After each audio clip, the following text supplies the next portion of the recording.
इतनी सारी संख्याएं हम लोग सीखने वाले हैं और मैं आपको सच बता दूं, मैं इनमें से किसी एक की भी परिभाषा आपको रटाने वाली नहीं हूं।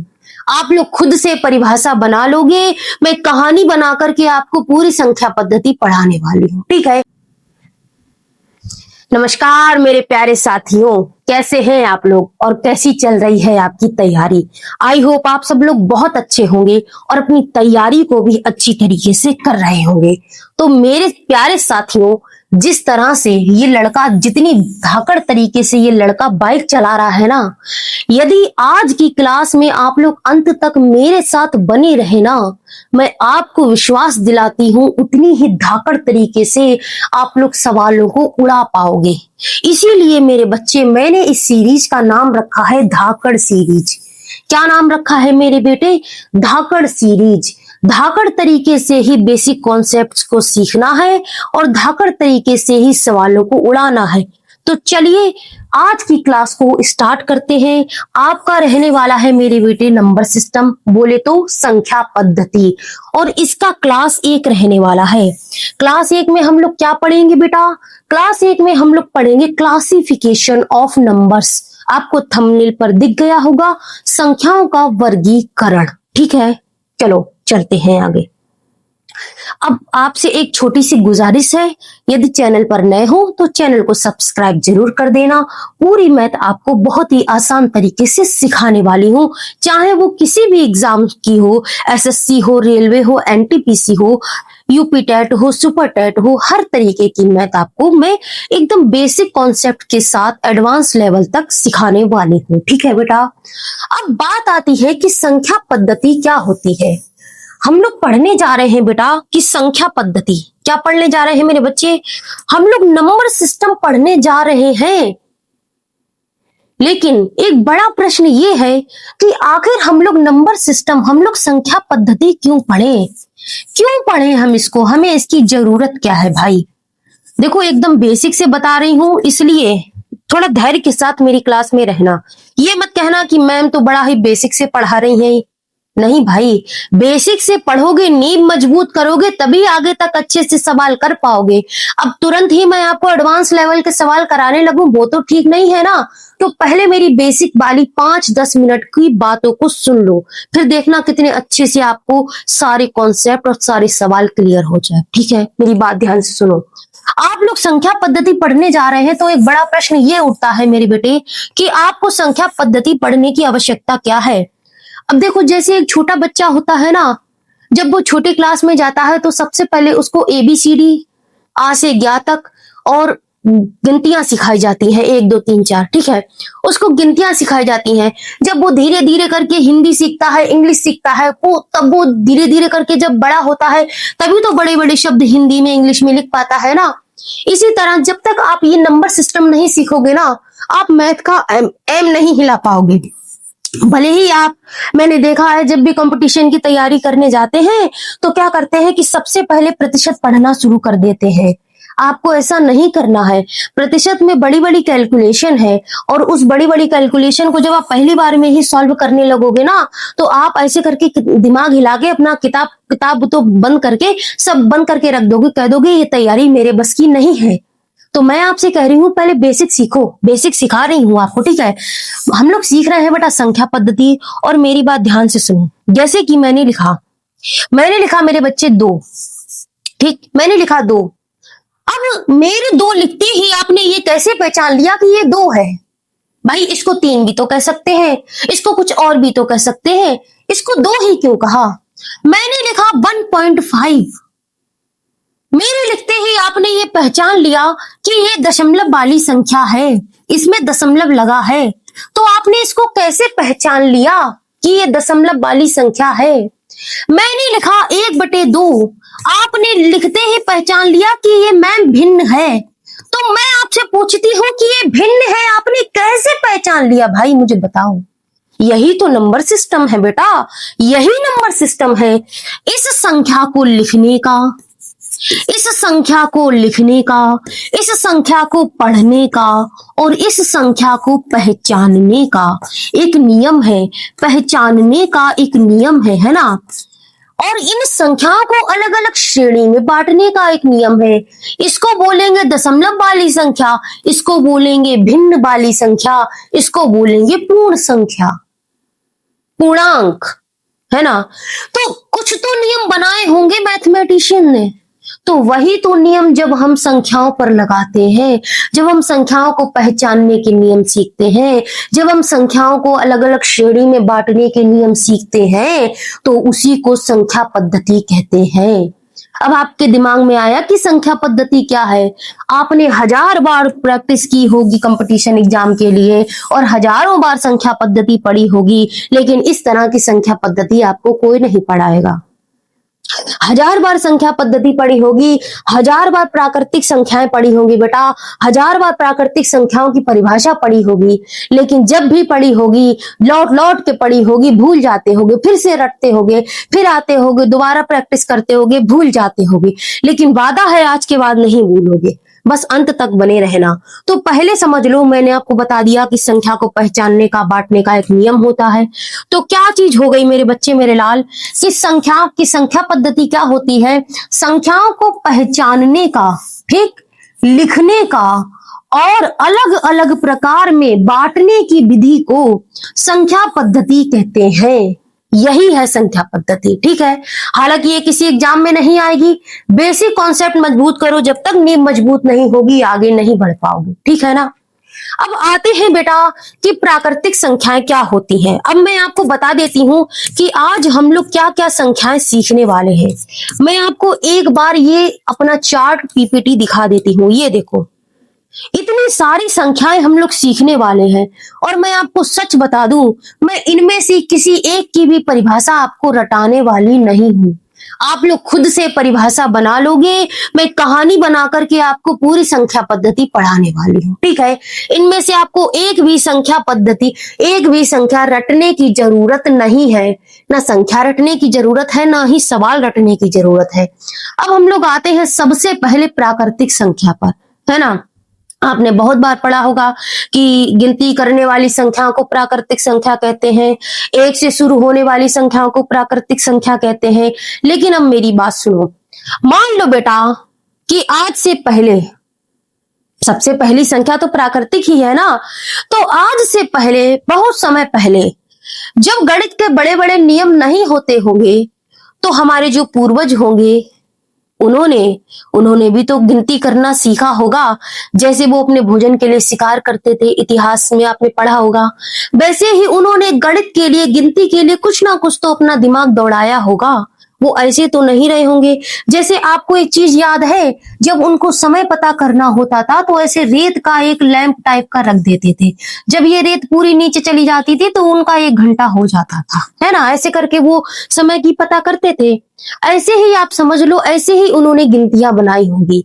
और जब बड़े बड़े नियम नहीं थे गणित के, तो उनके पास क्या थी? उनके पास थी नेचर, उनके पास थी प्रकृति। इंसान को जो कुछ दिया है शुरुआत में, जब टेक्नोलॉजी नहीं थी, जब कुछ, सारा कुछ जो इंसान को मिला है वो प्रकृति से ही मिला है।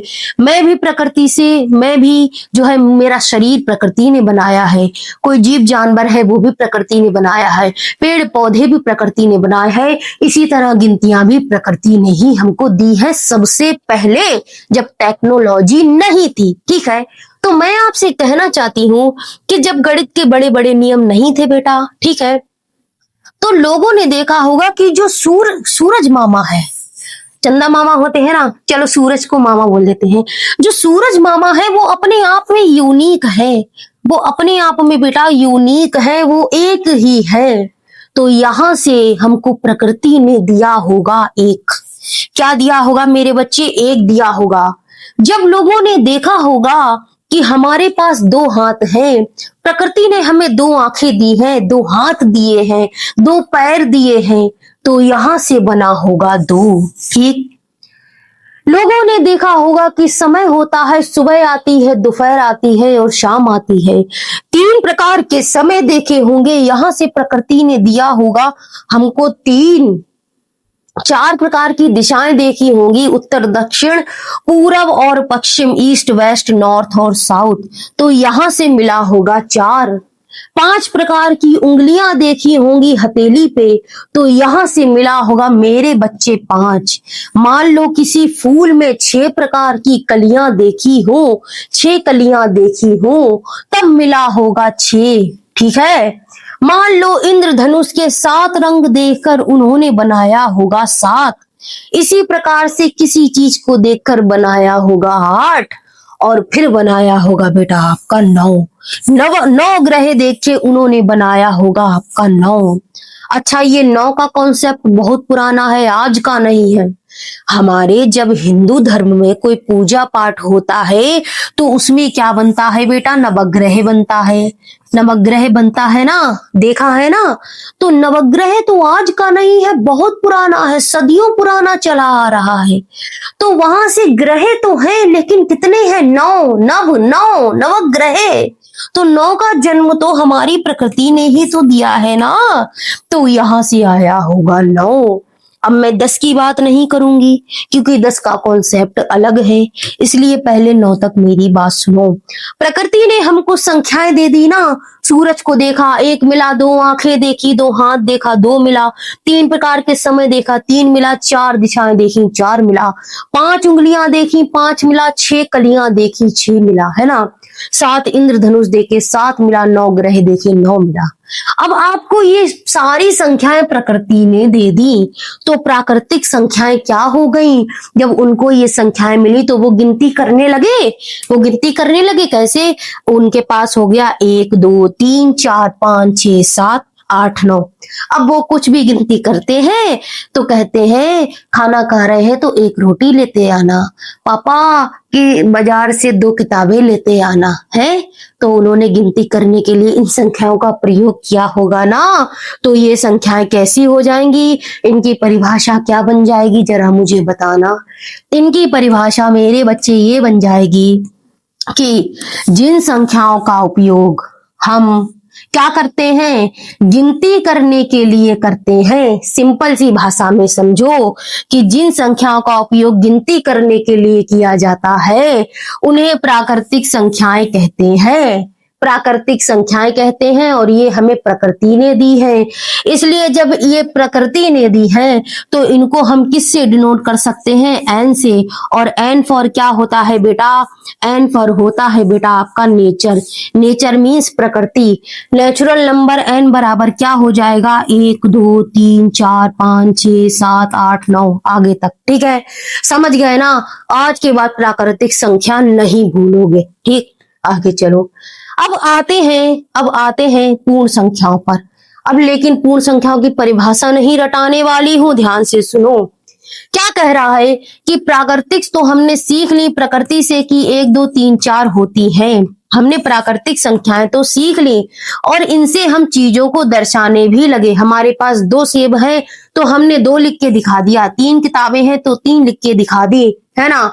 1 कलम है तो 1 लिख के दिखा दिया। प्राकृतिक ने हमें ये दे दी, प्रकृति ने। लेकिन अब सवाल ये उठा कि कुछ नहीं को कैसे दर्शाएं। यदि हमारे पास कुछ भी नहीं है तो उसको कैसे दर्शाएं। 4 दोस्त थे। इसके पास 2 सेब थे, इसके पास 3 किताबें थी, इसके पास 1 कलम था, और इस वाले दोस्त के पास कुछ भी नहीं था। तो इन 3 दोस्तों ने सोचा कि इसके पास तो कुछ भी नहीं है, तो कुछ भी नहीं को कैसे दर्शाया जाए। हमारे पास तो 1 2 3 4 है और ये तो कुछ ना कुछ दर्शाते हैं, लेकिन कुछ नहीं को हम कैसे दर्शाएं। तभी एक महाराज आया। तभी एक गिनती की दुनिया में एक महाराज आया। महाराज जी का नाम था शून्य। क्या नाम था मेरे बच्चे, महाराज जी का नाम था शून्य। इस शून्य ने कहा सबके सब साइड हो जाओ, मैं ही वो हूं जो कुछ नहीं को दर्शाता हूँ। मैं ही वो हूँ जो 1 को 10 बनाता हूँ। मैं ही वो हूँ जो 5 को 50 बनाता हूँ। मैं ही वो हूँ जो तुम्हारी जो है सीरियल इंस्पेक्टर की सैलरी 70,000 करवाता हूँ। मेरे बिना तुम 70,000 नहीं प्राप्त कर पाते। अगर शून्य नहीं होता तो तुमको 70,000 नहीं मिल पाते, है ना। तो इस शून्य के बिना क्या हो गई, इस शून्य के बिना कि तुम लोग अधूरे हो, इस शून्य के बिना गिनतियां अधूरी हैं, गिनतियां अधूरी है। इस शून्य के बिना गिनतियां अधूरी होती हैं। तभी तो ये शून्य मिला प्राकृतिक संख्याओं में, और जब ये शून्य मिल गया तो संख्याएं कैसी हो गई, पूरी हो गई। संख्याओं का एक वजूद हो गया। अब कुछ नहीं को शून्य से दर्शाया जा सकता है, संख्याओं का एक वजूद हो गया। तो संख्याएं कैसी हो गई मेरे बच्चे, संख्याएं हो गई पूरी। पूरी बोले तो आपकी संख्याएं पूर्ण हो गई। कैसी हो गई बेटा, आपकी संख्याएं पूर्ण हो गई, उनका एक वजूद हो गया। अब जब जब पूर्ण संख्याओं को तुम्हें लिखना होगा तो कैसे लिखोगे, बताओ मुझे जरा। पहले आपके पास थी प्राकृतिक संख्याएं 1 2 3 4 5 ऐसे करके, है ना। अब क्या आ गया, अब कुछ भी नहीं को दर्शाना है तो आ गया, सबसे आगे बैठ गया आके शून्य, क्योंकि ये खुद को बहुत बड़ा समझता है। इसके बिना आप 10 नहीं बना सकते, 20 नहीं बना सकते, 50 नहीं बना सकते, कुछ भी नहीं बना सकते इस शून्य के बिना। तो ये कैसी संख्याएं हो गई बेटा, ये हो गई आपकी पूर्ण संख्याएं। तो पूर्ण संख्याओं की परिभाषा क्या बनेगी, पूर्ण संख्याओं की परिभाषा ये बनेगी मेरे बेटे कि जब प्राकृतिक संख्याओं के साथ शून्य को बैठाला जाता है, शून्य को रखा जाता है, तो जो संख्याएं हमको प्राप्त होती है वो पूर्ण संख्याएं होती हैं। जस्ट फाइन, ठीक है। अब देखो इसकी परिभाषा आपको बहुत ही आसानी से आप लोग पढ़ सकते हो। देखो क्या है, प्राकृतिक संख्याओं के साथ, यही बताया ना मैंने, किसको, शून्य को रखने पर जो संख्याएं प्राप्त होती हैं उन्हें क्या कहते हैं मेरे बच्चे, पूर्ण संख्याएं कहते हैं। समझ गए ना। अब देखो क्या हो गई पूर्ण संख्याएं, ये अभी तक हमारे पास 1 से शुरू होकर आगे तक जाती थी, ये कैसी होती थी बेटा, ये होती थी आपकी प्राकृतिक, ठीक, प्राकृतिक। अब इनको मिल गया ये शून्य दादा मिल गए इनको, तो अब कैसी हो गई, प्राकृतिक के साथ शून्य को बैठाल दिया, अब कैसी हो गई मेरे बेटे, पूर्ण संख्याएं हो गई। कैसी संख्याएं हो गई मेरे बच्चे, पूर्ण संख्याएं हो गई। वेरी गुड, ठीक है ना। तो इस पूर्ण संख्याओं को हम लोग किससे डिनोट करते हैं बेटा, W से। और W से क्यों करते हैं, क्योंकि W को इंग्लिश में कहते हैं मेरे बेटे होल नंबर, और होल का मतलब होता है पूरा, ठीक है। समझ गए ना, पूर्ण संख्याएं आपने पढ़ ली। अब आगे चलो। अब क्या होता है बेटा कि अब सवाल उठता है, प्राकृतिक पढ़ ली, पूर्ण भी आ गया, संख्याएं पूरी भी हो गई, प्राकृतिक भी हो गई और संख्याएं पूरी भी हो गई। तो अब सवाल उठता है कि शून्य को तो कुछ नहीं हो तो उसको शून्य से दर्शा देंगे, लेकिन जो चीज शून्य से भी कम में चली जाए, मान लो मुझे जो है 1,00,000 रुपए का उधारी हो गई किसी की दुकान पर, किसी की शॉप पर मैंने 1,00,000 रुपए का उधारी में फोन ले लिया, तो मेरे जो बैलेंस है, अगर मेरी सैलरी आती है, मैंने जोड़ा कि मेरी सैलरी यार 70,000 आएगी, इस बार 70,000 आएगी, लेकिन 70,000 में से 1,00,000 रुपए मुझे चुकाने भी हैं, तो ये मेरे 70 के 70 पूरे ही चले जाएंगे, तो मैं किस में चला जाऊंगा, मैं गड्ढे में गिर जाऊंगा, मेरा तो घाटा ही घाटा है। तो मैं तो चला जाऊंगा माइनस में। मैं किस में चला जाऊंगा बेटा, मैं माइनस में चला जाऊंगा। अब माइनस को कैसे दर्शाएं, अब मैं इस 0 से, शून्य से भी कम में चला जाऊंगा, तो इसको हम लोग कैसे दर्शाएंगे, घाटा, कमी, कर्ज, उधार को कैसे दर्शाएं, ये बहुत बड़ा प्रश्न उठता है। तो जब ये वाला प्रश्न उठा तभी आई ये माइनस महाराज। तभी क्या आया बेटा, तभी आया ये माइनस महाराज, यानी कि बोले तो आपकी ऋणात्मक संख्या। माइनस महाराज ने कहा कि मैं संख्याओं के साथ जब बैठूंगा ना, तो इसकी वैल्यू मैं 0 से भी नीचे घटा दूंगा, इसको मैं 0 से भी नीचे घटा दूंगा, 0 से भी कम में दर्शाऊंगा। 0 से कम में कोई चीज दर्शानी है तो -1, -2, -3, 0 से कम वाली संख्या हमेशा माइनस में होगी और शून्य से नीचे होगी, शून्य से जो है कम में होंगी। तो क्या हो गया बेटा कि ऋणात्मक संख्याएं क्या होती हैं? जो चीज घाटा में हो, कमी में हो, कर्ज में हो, उधारी में हो, उसको दर्शाने के लिए हम लोग माइनस का प्रयोग करते हैं, ऋणात्मक संख्याओं का प्रयोग करते हैं। ठीक है, तो अब आपके पास क्या मिल गया? कुल मिला के कितनी संख्याएं बन गई? पहले देखो, मैंने आपको पढ़ाई थी यहां से लेकर यहां तक, 1 से लेकर 5 तक पढ़ाई थी। ये क्या, सॉरी, 1 से लेकर आगे तक पढ़ाया। ये हो गई आपकी प्राकृतिक संख्याएं। ये आपको प्राकृतिक संख्याएं मिली। ये कैसी संख्याएं मिल गई बेटा? ये मिल गई आपको प्राकृतिक, यानी कि बोले तो नेचुरल नंबर। Very good. फिर इसके संग बैठ गया है शून्य। इसके संग क्या बैठ गया है मेरे बच्चे? इसके संग जब शून्य बैठ गया, तो शून्य के संग जब प्राकृतिक बैठा, तो ये संख्याएं कैसी हो गई थी बेटा? पूरी हो गई थी। पूरी का मतलब पूर्ण हो गई थी। ठीक है, अब पूर्ण के अलावा भी हमको संख्याएं मिल गई, यानी कि मेरे बच्चे ये आपको मिल गई है ऋणात्मक संख्याएं। कैसी मिल गई है बेटा? ये आपको मिल गई है ऋणात्मक संख्याएं। तो अब हमारे पास प्राकृतिक है, पूर्ण है, जीरो को मिला के और माइनस को मिला के, ये सारी है, ये ऋणात्मक है।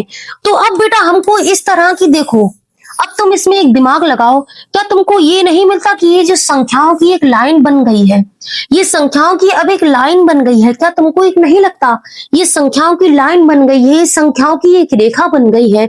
तो इसको हम बोल देंगे, तो ये हमारे पास बन गई है कुल मिला के संख्या रेखा। क्या मिल गई है मेरे बच्चे? संख्या रेखा।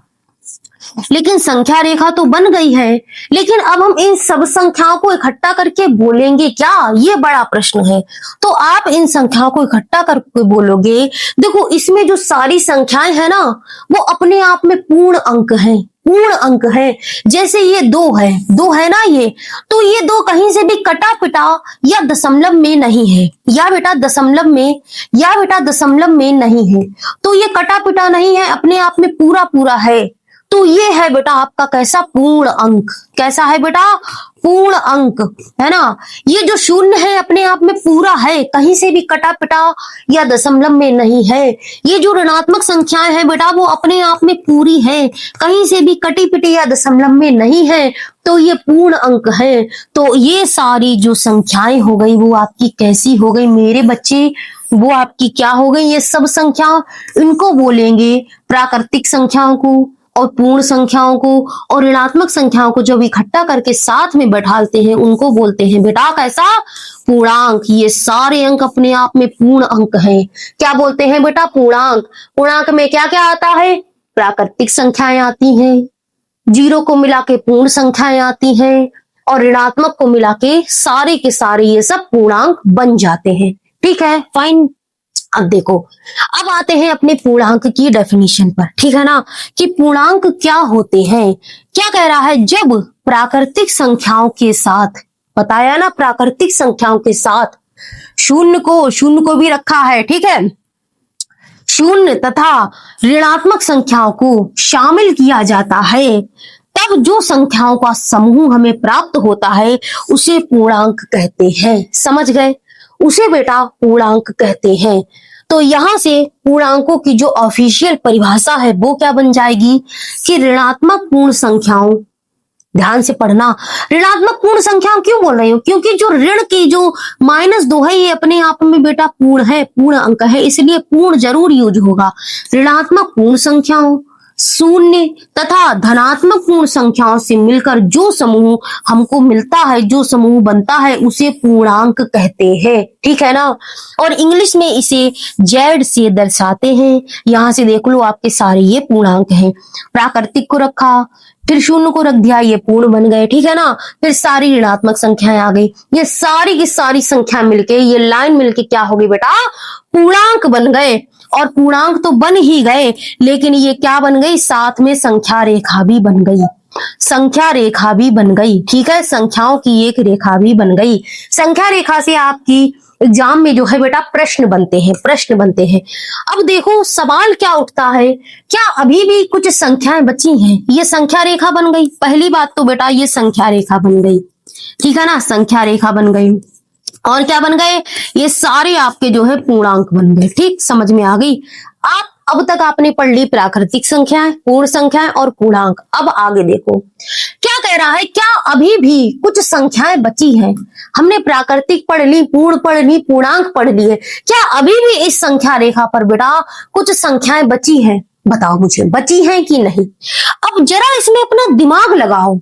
अगर तुम दिमाग लगाओगे ना तो तुम बेटा ये पाओगे कि अगर इस संख्या रेखा पर एक बैठा है, अगर यहाँ पर एक बैठा है तो इसका आधा भी तो यहीं पर बैठा होगा।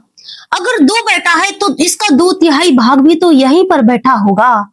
अगर माइनस का 2 बैठा है तो इसका -2/5 भी तो यहीं बैठा होगा, है ना?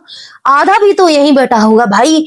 अगर एक के बाद 2 आ रहा है तो एक के बाद 2 अपने आप डायरेक्ट थोड़ी आ गया होगा, एक के बाद उसका आधा भी आया होगा, उसका 1/3 भाग भी यहीं पर होगा, उसका 1/4 भाग भी इसी के बीच में होगा, है ना? तो यहाँ कहने का मतलब ये हो गया, अब आपको मिल गई हैं भिन्न वाली संख्याएं।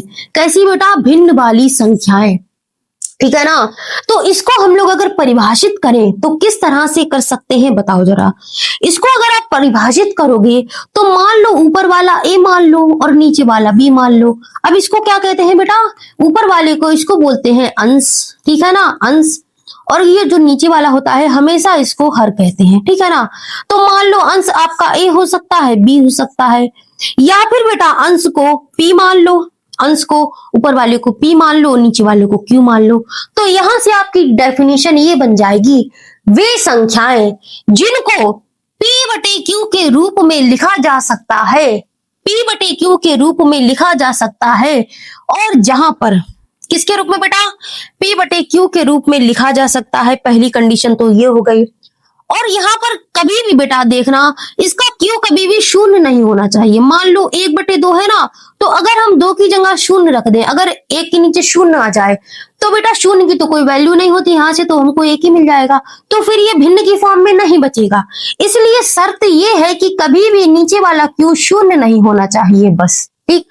और p और q हमेशा क्या होने चाहिए मेरे बच्चे? पूर्णांक, यानी कि अपने आप में पूर्ण अंक होने चाहिए, कहीं से कटे पिटे या दशमलव में नहीं। जैसे कि 2/3 है, दोनों पूर्णांक है, नीचे शून्य नहीं है। 4/5 है, दोनों पूर्णांक है, नीचे शून्य नहीं है। तो यहां से आपकी परिमेय संख्याएं बन गई। कौन सी परिमेय संख्याएं? जिन संख्याओं को p/q के फॉर्म में लिखा जा सके, जिनका q कभी भी शून्य ना हो, और जहां पर p और q अपने आप में हमेशा हमेशा पूर्णांक हो, पूर्ण अंक हो, उन्हीं को क्या कहते हैं? उन्हीं को मेरे बच्चे परिमेय संख्याएं कहते हैं। समझ गए? अब देखो परिमेय संख्या की परिभाषा पढ़ो। परिमेय संख्याएं कौन सी बनी? वे संख्याएं जिन्हें दो पूर्णांकों p और q के अनुपात के रूप में लिखा जा सके, है ना? p और q के अनुपात के रूप में लिखा जा सके, जहां q कभी भी शून्य नहीं होना चाहिए, तो वे संख्याएं कैसी कहलाती हैं मेरे बच्चे? वे संख्याएं कहलाती हैं आपकी परिमेय संख्याएं। अब भूलोगे तो नहीं कभी भी, परिमेय संख्याएं जो p/q के रूप में लिखी जा सकती हैं और जिनका q कभी भी शून्य नहीं होना चाहिए, और जहां p और q क्या होने चाहिए बेटा? पूर्णांक होने चाहिए, पूर्णांक होने चाहिए, ठीक है? समझ गए? पूर्णांक होने चाहिए, ठीक। अब देखो यहां से, सॉरी यहां पर बेटा n लिखा है, ये गलत है। परिमेय संख्याओं को r से दर्शाते हैं। r का मतलब होता है रेशनल नंबर, ठीक है? परिमेय संख्याओं को बेटा r से दर्शाते हैं, और r का मतलब होता है मेरे बच्चे रेशनल नंबर, रेशनल नंबर। तो रेशनल नंबर क्या हो गया? देखो 1/2, जैसे 1/2 आपकी परिमेय संख्या है, इसमें दोनों पूर्णांक हैं, q शून्य नहीं है, -3/4 हो गई आपकी परिमेय। 5 भी परिमेय हो गई। अब कहोगे मैम इसके नीचे तो कुछ है नहीं, मैं बताती हूं ना, जिसके नीचे कुछ नहीं होता उसके नीचे 1 होता है। सदैव सदैव परीक्षा में पूछ देते हैं कि बताओ क्या शून्य एक परिमेय संख्या है? बड़ा इंपॉर्टेंट क्वेश्चन ट्रेन करता है हर बार। तो क्या कहता है कि शून्य के नीचे कुछ नहीं है तो 1 है, कुछ नहीं है तो 1 है। अभी इसको मैं डिटेल में पढ़ाने पा रही हूँ, बहुत बड़ा टॉपिक है ये, लेकिन छोटे में करके बता दूंगी। तो इस तरह की आपकी परिमेय संख्याएं हो गई। धैर्य रखो, ये वाला टॉपिक अभी आपके सामने आएगा। तो पहले बेटा हम लोग जान लेते हैं अब इसमें क्या बचा है कि परिमेय संख्याओं की कुछ विशेषताएं होती हैं। अब हमने उसको क्या कर दिया? p/q के फॉर्म में लिख दिया, और कह दिया क्यों कभी भी शून्य नहीं होना चाहिए। तो क्या आपको लगता है कि वो शांति से बैठ जाएगा? अब वो ऐसे तो शांति से मानेगा नहीं, वो भी अपना कुछ ना कुछ अपनी धौंस दिखाएगा, अपनी भौकाली दिखाएगा। तो उसकी भौकाली क्या है सुन लो। उसकी भौकाली ये है बेटा कि जो परिमेय संख्या होती है, मान लो ये आपकी है 1/2, क्या है मेरे बच्चे 1/2 है ना, ठीक है। तो जब तुम 2 का भाग 1 में दोगे तो आपको 0.5 मिलेगा, 0.5 मिलेगा। तो क्या हुआ बेटा यहाँ पर हो गया एक जादू। यहाँ पर जादू क्या हुआ, ये जो 0.5 है देखो यहाँ पर दशमलव इसका रुक गया, स्टॉप हो गया, एंड हो गया। अब खाली ये इसका फाइनल आंसर है, ये इसका फाइनल आंसर है। बोले तो इसका दशमलव एक जगह शांति से बैठ गया। क्या बैठ गया? शांति से। तो इसको क्या कह दिया गया? ये भाई शांत दशमलव है, बड़ा ही शांत इंसान है, बड़ा ही शांत दशमलव है। तो इसको कह दिया गया शांत दशमलव। ध्यान से पढ़ो, परीक्षा में क्वेश्चन बनते हैं शांत दशमलव से। तो इसको कह दिया गया शांत दशमलव, यानी कि एंडिंग डेसिमल। अब मैंने एंडिंग डेसिमल आपको समझने के लिए लिखे हैं। इसका जो ऑफिशियल नेम होता है उसको कहते हैं टर्मिनेटिंग डेसिमल। शांत दशमलव को इंग्लिश में कहते हैं बेटा टर्मिनेटिंग डेसिमल, ठीक है। एक होता है आपका शांत दशमलव, जैसे कि बेटा 1/5 है, तो जब तुम 5 का भाग 1 में दोगे तो 0.2 मिलेगा। दशमलव रुक गया, शांति से बैठ गया। कैसा दशमलव है बेटा? शांत दशमलव है। इंग्लिश में बोले तो टर्मिनेटिंग डेसिमल है। तो परिमेय संख्याओं की एक विशेषता मेरे बच्चे ये हो गई कि इसका दशमलव कैसा होता है? शांत दशमलव। जहां पर भी आपको शांत दशमलव वाली संख्या दिखे, कह दोगे कि ये परिमेय संख्या है। कैसी? परिमेय संख्याओं का दशमलव कैसा होता है बेटा? शांत होता है। ठीक है भाई, शांत हमने पढ़ लिया। अब दूसरा क्या चीज है? दूसरा है मेरे बच्चे आवर्ती दशमलव। इसका मतलब क्या होता है? इसका मतलब क्या होता है समझो। जैसे यहाँ पर है बेटा 1/3, 1/3 है ना, तो जब तुम 3 का भाग 1 में दोगे तो 0.3333 ये जाएगा और ये अनंत तक जाएगा। हमें नहीं पता इसका एंड होगा भी या नहीं होगा, या कभी नहीं होगा, ये अनंत तक जाएगा। अब तुम बेटा इसमें एक चीज देखो, एक चीज देखो मेरे बच्चे, यहां पर देखो 0 के बाद एक ही संख्या बार बार अनंत तक रिपीट कर रही है।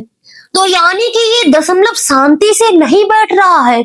और दूसरी चीज क्या है? एक ही संख्या बार बार रिपीट कर रही है। तो यानी कि इसका दशमलव कैसा है बेटा? इसका दशमलव है आवर्ती दशमलव। जब एक ही संख्या बार बार रिपीट करती हुई तुमको कहीं दिख जाए दशमलव में, तो आंखें बंद करके कह देना कि ये परिमेय संख्या का आवर्ती दशमलव है। कुल मिला के ये आपकी परिमेय संख्या है जिसमें एक ही संख्या बार बार अनंत तक रिपीट कर रही है। ठीक है ना। तो आवर्ती दशमलव को कहते हैं रिपीटिंग डेसिमल। और इसकी एक खासियत और है, जैसे यहाँ है 1/99, ठीक है ना। तो जब तुम 99 का भाग 100 में दोगे मेरे बच्चे, तो तुमको मिलेगा 0.01010101 और ये बेटा अनंत तक जाएगा। आई डोंट नो इसका एंड कहाँ होगा। देखो इसमें ना एक एक खंड रिपीट कर रहे हैं, जैसे 0-1 रिपीट किया, फिर 0-1, फिर 0-1, फिर 0-1, फिर 0-1, फिर 0-1, फिर 0-1। तो क्या रिपीट कर रहे हैं बेटा? खंड रिपीट कर रहे हैं, बार बार एक ही खंड रिपीट कर रहे हैं। तो जहां पर भी आपको या तो एक ही संख्या बार बार रिपीट करती मिले या एक ही खंड बार बार रिपीट करते मिले दशमलव में, कह देना कि ये परिमेय संख्या है और ये परिमेय संख्या का आवर्ती दशमलव है। बोले तो रिपीटिंग डेसिमल है। रिपीटिंग से तो समझ में आएगा ना, रिपीट हिंदी में है ना, तो इंग्लिश में रिपीटिंग डेसिमल है। जहां पर भी एक संख्या बार बार रिपीट करे या फिर एक ही खंड बार बार रिपीट करे, वो होता है आपका रिपीटिंग डेसिमल, बोले तो आवर्ती दशमलव। तो इसकी दशमलव प्रसार की जो विशेषता है वो कैसी हो गई? परिमेय संख्या का दशमलव रूप होता है शांत और दूसरा है बेटा आवर्ती। ठीक, शांत और आवर्ती दशमलव। अब दूसरा इसकी विशेषता क्या है मेरे बच्चे? दूसरी विशेषता ये है कि जो दो परिमेय संख्याएं होती है ना, जैसे 1 और 2, तो 1 के बाद डायरेक्ट 2 नहीं आता है। जैसे 3 और 4, तो 3 के बाद डायरेक्ट 4 नहीं आता है। तो यानी कि बेटा 1 और 2 के बीच में, दो परिमेय संख्याओं के बीच में अनंत परिमेय संख्याएं होती है। जैसे मैंने लिखा 1 और मैंने लिखा 2, इनके बीच में ना अनंत परिमेय संख्याएं हो सकती हैं। अनंत, असीमित, जिसकी कोई सीमा ना हो, अनंत असीमित परिमेय संख्याएं हो सकती हैं बेटा। जैसे मैं आपको करके बताऊं, जैसे 1 के बाद एक परिमेय संख्या हो जाएगी 1.1, 1.2, 1.3, 1.4, 1.5 और भी होंगी, तब कहीं जाके आपको 2 मिलेगा। समझ गए ना? तो दो परिमेय संख्याओं के बीच में अनंत परिमेय संख्याएं होती हैं। इन सब से प्रश्न बनते हैं, तो ध्यान से पढ़ो। अब कह रहे हैं कि कौन कौन सी संख्याएं परिमेय होती हैं। आपने पढ़ी है नेचुरल नंबर यानी प्राकृतिक संख्या, पूर्ण संख्या, पूर्णांक, है ना। आपने पढ़े हैं परिमेय संख्याएं, तो बताओ परिमेय संख्या, ठीक है, हाँ 4 पढ़ लिए, ठीक है ना। तो बताओ मुझे कि इनमें से कौन कौन सी संख्याएं परिमेय हुई। तो यहां से बेटा ये मोस्ट इंपॉर्टेंट टॉपिक है, इसको ध्यान से सुन लो। देखो, जब आपने पढ़ी थी बेटा प्राकृतिक संख्या, क्या पढ़ी थी मेरे बच्चे? पढ़ी थी ना प्राकृतिक संख्या क्या होती थी बेटा? 1, 2, 3, 4 आगे तक ये जाती थी, गिनती करने वाली संख्याएं थी। लेकिन जब हमने इनको संख्या रेखा पर रखा, तो ये आपके क्या हो गए? इधर ऋण वाली संख्याएं आ जाती थी, ऋणात्मक संख्याएं, बीच में शून्य होता था, और इधर होती थी बेटा आपकी प्राकृतिक। और प्राकृतिक संख्याओं के आगे, यानी कि जिसके आगे, जैसे ये 1 लिखा है ना, 1 के आगे कुछ नहीं है तो प्लस है, वो प्लस दिखता नहीं है लेकिन होता है, तो इनको क्या बोल दिया गया? इनको बोल दिया गया बेटा धनात्मक पूर्णांक। मैंने बताया था ना ये अपने आप में पूर्णांक है, तो ये होते हैं बेटा आपके धनात्मक पूर्णांक, और इधर वाले होते हैं आपके ऋणात्मक पूर्णांक, ठीक है। अब धनात्मक और ऋणात्मक पूर्णांक में बात करेंगे। अब हम लोग प्राकृतिक और वो सब नहीं बोलेंगे धनात्मक पूर्णांक और ऋणात्मक पूर्णांक। अब आते हैं बेटा अपने धनात्मक पूर्णांक पर, ठीक है। तो बताओ, क्या सभी जो धनात्मक पूर्णांक है, जो परिमेय संख्या है, क्या सभी प्राकृतिक संख्याएं परिमेय होती हैं? प्रश्न में एग्जाम में, परीक्षा में क्वेश्चन आता है कि बताओ क्या सभी प्राकृतिक संख्याएं परिमेय होती हैं? तो आप कहोगे बिल्कुल होती हैं जी, बिल्कुल होती हैं। आंख बंद करके कह देना। क्यों? जैसे 1 हमारी प्राकृतिक संख्या है, तो 1 के नीचे कुछ नहीं है तो 1 होता है लेकिन दिखता नहीं है, तो ये PYQ के फॉर्म में हो गई ना, तो ये हो गई प्राकृतिक संख्या। जैसे 2 है, क्या 2 एक प्राकृतिक संख्या, 2 एक परिमेय संख्या है, तो 2 के नीचे कुछ नहीं है तो 1 है, तो ये भी परिमेय संख्या हो गई। क्या 3 एक परिमेय संख्या है? बिल्कुल है भाई, 3 प्राकृतिक भी है, साथ में परिमेय भी है, क्योंकि इसके नीचे कुछ नहीं है तो 1 है। समझ गए? तो क्या कहोगे कि सभी प्राकृतिक संख्याएं परिमेय होती हैं।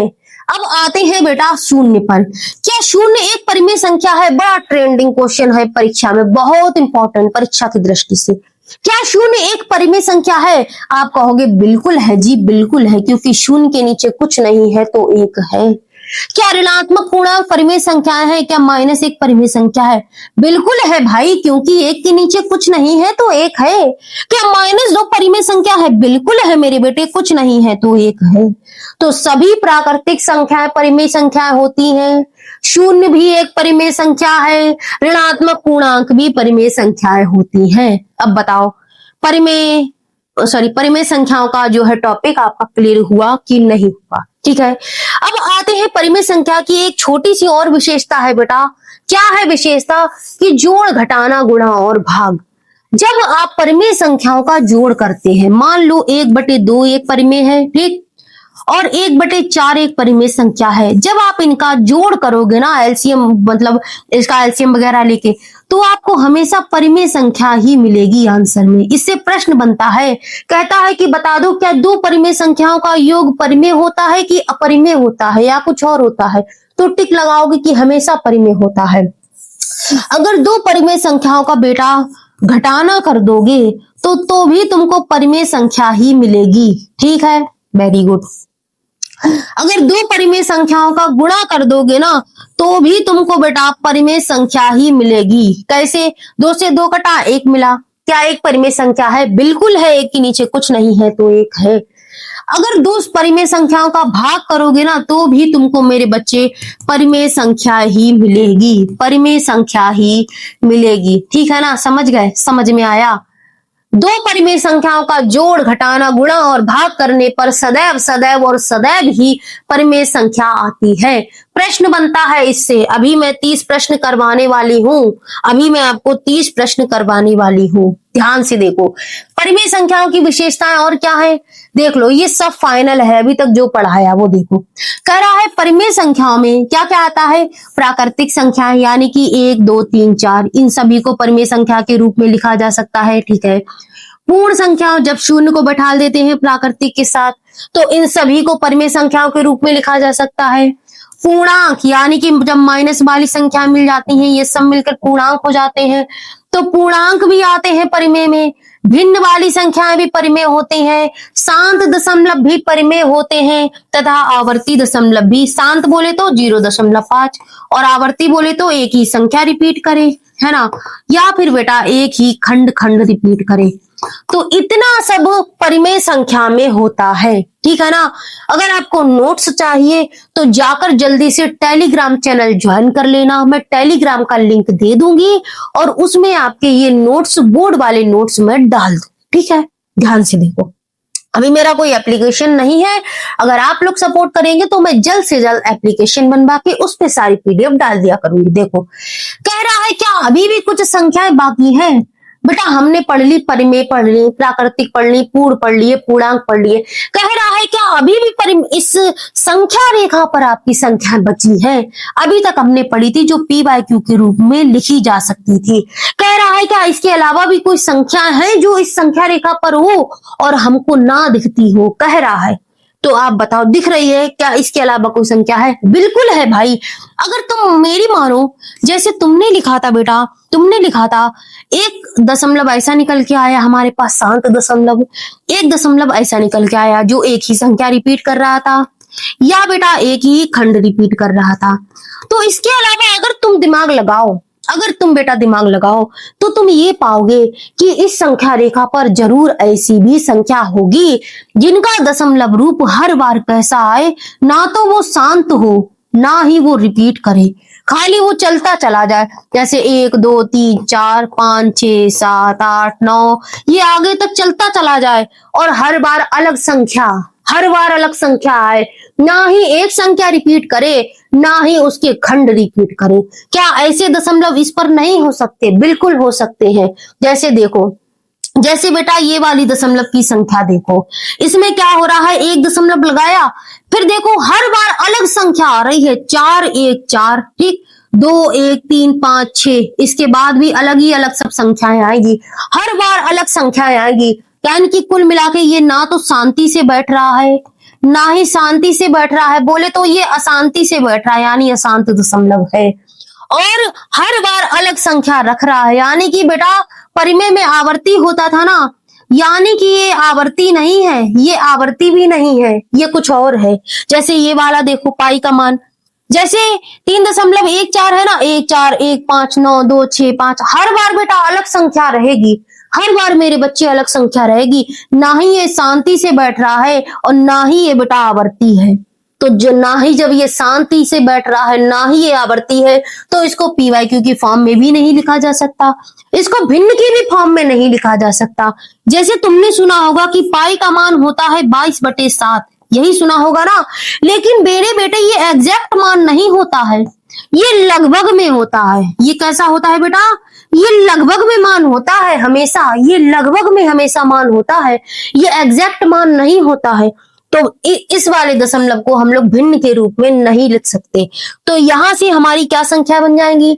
यहां से बेटा, यहां से अगर तुम थोड़ा सा दिमाग लगाओ तो थोड़ा सा दिमाग लगाओ तो पहले होती थी हमारी परिमेय, परिमेय होती थी ना, तो परिमेय का अब ये p/q के फॉर्म में नहीं लिखी जा सकती। तो ये कुल मिला के परिमेय का अपोजिट हो गए ना विलोम। तो परिमेय के आगे अगर तुम आ लगा दो तो परिमेय का विलोम मिल जाएगा, यानी कि मेरे बच्चे तुमको मिल जाएगी अपरिमेय संख्या। परिमेय के आगे आ लगा दिया तो परिमेय का विलोम मिल गया। जैसे कि इसका पहली वाली परिमेय का शांत दशमलव होता था, इसका दशमलव शांति से नहीं बैठ रहा, तो यानी कि इसका दशमलव हो गया अशांत दशमलव, है ना, अशांत दशमलव, है ना। और परिमेय का दशमलव होता था बेटा आवर्ती दशमलव। तो इस बार दशमलव कैसा है, हर बार अलग संख्या दे रहा है, ना ही एक संख्या रिपीट है ना ही खंड खंड रिपीट है। तो आवर्ती का विलोम अगर तुम करोगे तो अनावर्ती दशमलव हो गया, समझ गए ना। तो परिमेय का क्या है, पहली बात तो इसे पीवाईक्यू के रूप में नहीं लिखा जा सकता, इसका दशमलव अशांत होता है और अनावर्ती होता है। ठीक है, समझ गए। अब देखो अपरिमेय संख्याओं की परिभाषा क्या बन गई यहां से, कि वे संख्याएं जिन्हें दो पूर्णांकों p और q के अनुपात के रूप में क्या चीज है, नहीं लिखा जा सकता, ना लिखा जा सके, जहां q कभी भी शून्य ना हो। जैसे परिमेय में होता था p और q के फॉर्म में ना लिखा जा सके और q कभी भी शून्य ना हो, ये परिमेय में भी होता था। जहां p बटे q की बात होगी वहां हमेशा यही होगा कि q कभी भी शून्य नहीं होना चाहिए। ये इसकी ऑफिशियल लैंग्वेज होती है। उसको क्या कहते हैं मेरे बच्चे, अपरिमेय संख्या कहते हैं। जैसे √2, √3, √5, √6, पाई और ये यूलर फॉर्म। अभी मैं बताऊंगी इसका मान क्या होता है। ये सब अपरिमेय क्यों है, ये सब अपरिमेय क्यों है, देखो। जैसे बेटा यहाँ पर पाई है, यहां से देखना पाई, ठीक है ना। चलो पहले दशमलव वाली, दशमलव का देख लो, दशमलव वाला देख लो। दशमलव कैसा है मेरे बच्चे, पहले दशमलव की इसकी विशेषता है, इसका दशमलव अशांत होता है, शांति से नहीं बैठता है। इसका दशमलव कैसा होता है बेटा, शांति से नहीं बैठता है। तो यानी कि यहां से जैसे देखो √2 है, √2 का मान क्या है, 1.414, 21356। इसके आगे भी होंगे संख्याएं, ये अनंत तक जाएंगी, लेकिन बेटा हर बार कैसी अलग संख्या आएगी, हर बार अलग संख्या आएगी, कभी भी इसकी संख्या रिपीट नहीं होगी एक जैसी।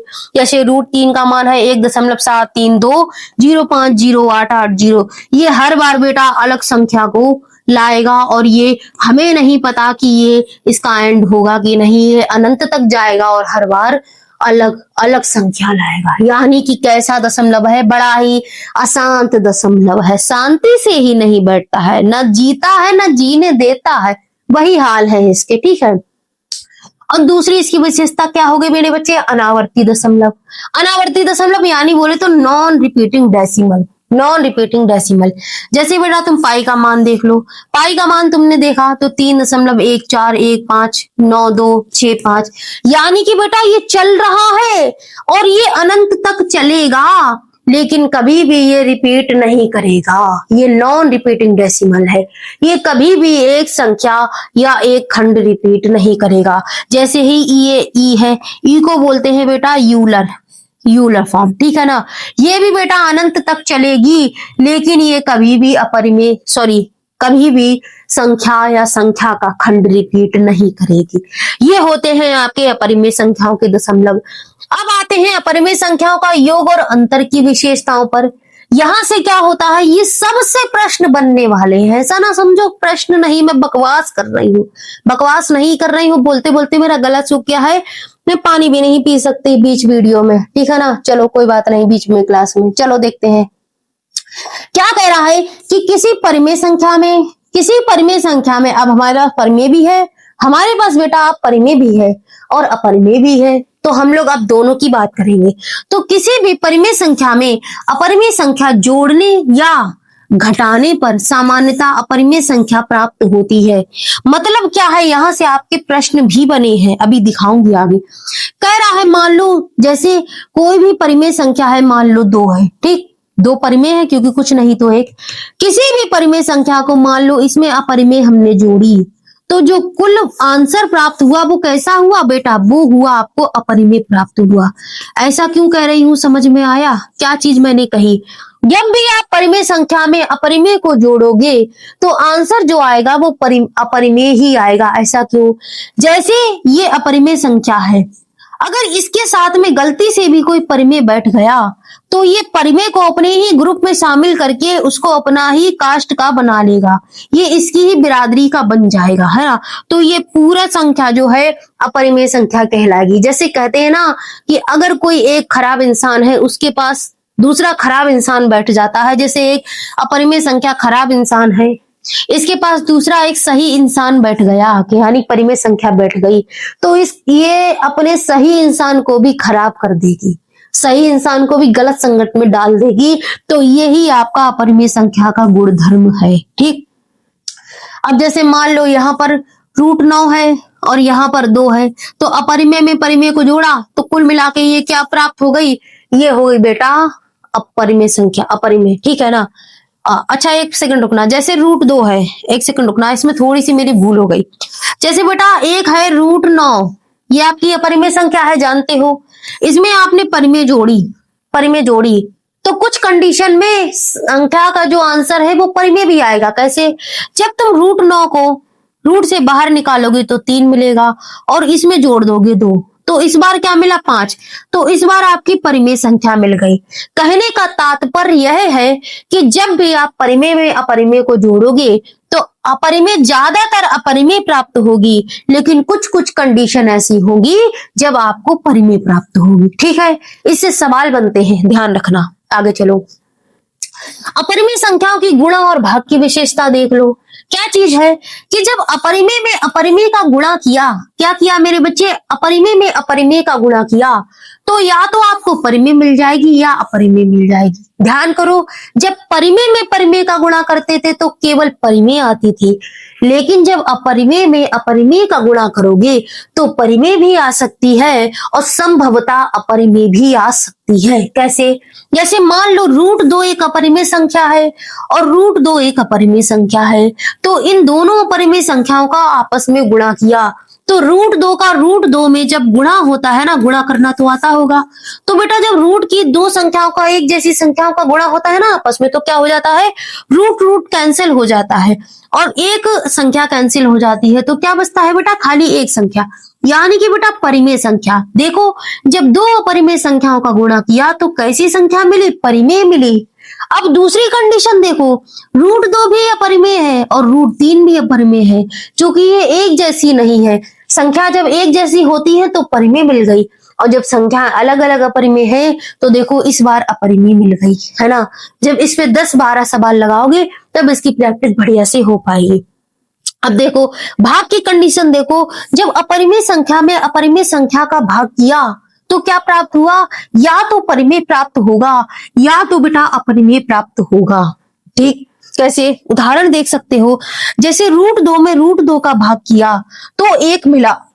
क्या किया मैंने, √2 में √2 का भाग किया तो √2 से √2 खत्म तो कितना मिला बेटा, 1, और 1 कैसी संख्या है, 1 आपकी परिमेय संख्या है। ठीक, √3 में √2 का भाग किया तो क्या प्राप्त हुआ बेटा, तो आपको मिला ऐसे करके, इसका भाग करने की विधि अलग है, √2 हो जाएगा ना, तो यहाँ से मेरे बेटे यहाँ से ये कर देते हैं, √2 बटे √2, ये होता है एक नियम है, अभी आपको समझ में नहीं आएगा, तो यहाँ से बेटा √6 बटे 2 प्राप्त होगा। तो ये देखो इस बार आपको अपरिमेय संख्या मिल गई, इस बार आपको अपरिमेय संख्या मिल गई। तो कंडीशन ये है, जोड़ करो, घटाना करो, गुणा करो या भाग करो, गुणा करोगे या भाग करोगे तो परिमेय या अपरिमेय में से दोनों मिलेगी, लेकिन जब जोड़ करोगे तो संभवतः ज्यादातर अपरिमेय मिलेगी, ज्यादातर अपरिमेय मिलेगी। ठीक है, अब देखो आपने पढ़ ली अभी तक परिमेय संख्या, ठीक, और आपने पढ़ ली बेटा अपरिमेय संख्या, यानी कि बोले तो जो ये आपकी नंबर लाइन होती है ना, मैं कहाँ बना के दिखाऊं, जो बेटा आपकी ये ऐसी नंबर लाइन संख्या रेखा बनी ना, जो आपकी मेरे बच्चे संख्या रेखा बनी ना, इस संख्या रेखा पर परिमेय भी मौजूद है, इस संख्या रेखा पर अपरिमेय भी मौजूद है। समझ गए ना, इस संख्या रेखा पर परिमेय भी मौजूद है और अपरिमेय भी मौजूद है। आपको दिखाना पड़ेगा क्या, फिर से दिखाना पड़ेगा क्या, बोलो दिखाऊं, एक सेकंड को मैं दिखाती हूँ बेटा, यहाँ पर था, बस हो ही गया है, कहाँ गया बेटा, ये रहा। देखो इस संख्या रेखा पर परिमेय भी मौजूद है और अपरिमेय भी मौजूद है, यानी कि मेरे बच्चे कहने का मतलब ये है बेटा, कहाँ गया, अरे यार पेज ही गायब हो गया क्या, एक सेकंड रुकना बस। वास्तविक संख्या ये रहा, ठीक है। अब देखो इस संख्या रेखा पर बेटा परिमेय भी मौजूद है, अपरिमेय भी मौजूद है। तो क्या कह रहा है, परिमेय तथा अपरिमेय संख्याओं के समूह को, जो हमको परिमेय और अपरिमेय का समूह मिला है, उसको अब कहते हैं वास्तविक संख्या, यानी कि बोले तो रियल नंबर। रियल नंबर क्यों? क्योंकि वो इस संख्या रेखा पर वास्तव में है, रियल में है, इसलिए उनको रियल नंबर बोला जा रहा है। वो है, हमें दिख सकती है, हम उसको इससे निकाल सकते हैं, वो सच में है, हम उनकी कल्पना नहीं कर रहे, वो सच में है। तो इसलिए परिमेय और अपरिमेय संख्याओं के समूह को क्या कहते हैं, वास्तविक संख्याएं। वास्तविक संख्याएं इज मोस्ट इंपॉर्टेंट, इससे आपके क्वेश्चन बनते हैं, ठीक है। अभी आपको प्रश्न इससे देखने को मिलेंगे। अब आते हैं बेटा संख्या रेखा की बात खत्म। अब 2-4 संख्या बची हैं, वो कर लो, फिर सवाल करते हैं अपने, ठीक है ना। वीडियो बड़ी हो जाए तो मैं इससे नहीं डरने वाली, क्योंकि आपको पूरी क्लास देखनी है। 30 सवाल रहने वाले हैं, बहुत टॉप के सवाल लेकर आई हूं इस बार, 2025 के सभी ट्रेंडिंग क्वेश्चन, ठीक। अब देखो सम संख्याएं, सम संख्याएं क्या होती हैं, ये तो आप जानते ही होंगे। कैसी होती हैं, जो संख्याएं 2 से पूर्णतः विभाजित हो जाती है। किससे बेटा, 2 से। 2 कैसी संख्या होती है, 2 सबसे छोटी एक सम संख्या होती है। और अगर आपको कोई संख्या जांचनी है ना कि ये सम है या नहीं, तो सबसे पहले उसको 2 से भाग दो। कैसे, उन्हें सम संख्याएं कैसे हैं, जैसे 2 को अगर 2 से भाग देंगे तो ये कट सकता है। अगर 4 को 2 से भाग देंगे तो 2 दूनी 4, ये कट सकता है। 6 को 2 से भाग देंगे, 2 तिया 6, ये कट सकता है। 2 से 8 कट सकता है। सबसे छोटी संख्या 2 से 10 भी कट सकता है। तो अगर कोई पूछे कि बता दो कि 22, बता दो क्या 22 एक सम संख्या है, सम संख्या को पहचानने का एक और ट्रिक है, जिसके एंड में बेटा 2 दिख जाए या 2 का कोई गुणज दिख जाए, जैसे 4 दिख जाए, 6 दिख जाए, 8 दिख जाए, 0 दिख जाए, तो वो आपकी कैसी हो जाएगी मेरे बच्चे, आपकी सम संख्या हो जाएगी, ठीक है। आगे चलो, सम हो गई। अब आते हैं अपनी विषम पर। जो संख्या 2 से पूर्णतः विभाजित नहीं होती हो, जो संख्या 2 से विभाज्य ना हो, उसको कहते हैं बेटा विषम। विषम बोले तो 1 ये 2 से विभाज्य नहीं होगा, 3 ये 2 से विभाज्य नहीं होगा, 5 ये 2 से विभाज्य नहीं होगा, 7 ये 2 से विभाज्य नहीं होगा, 9 ये 2 से विभाज्य नहीं होगा। जहां भी बेटा आपको, जैसे ये 22 है ना, तो इसके एंड में 2 है, तो ये 2 से कट सकता है, या 2 का कोई गुणज है तो 2 से कट सकता है, तो ये सम हो जाएगी, ठीक।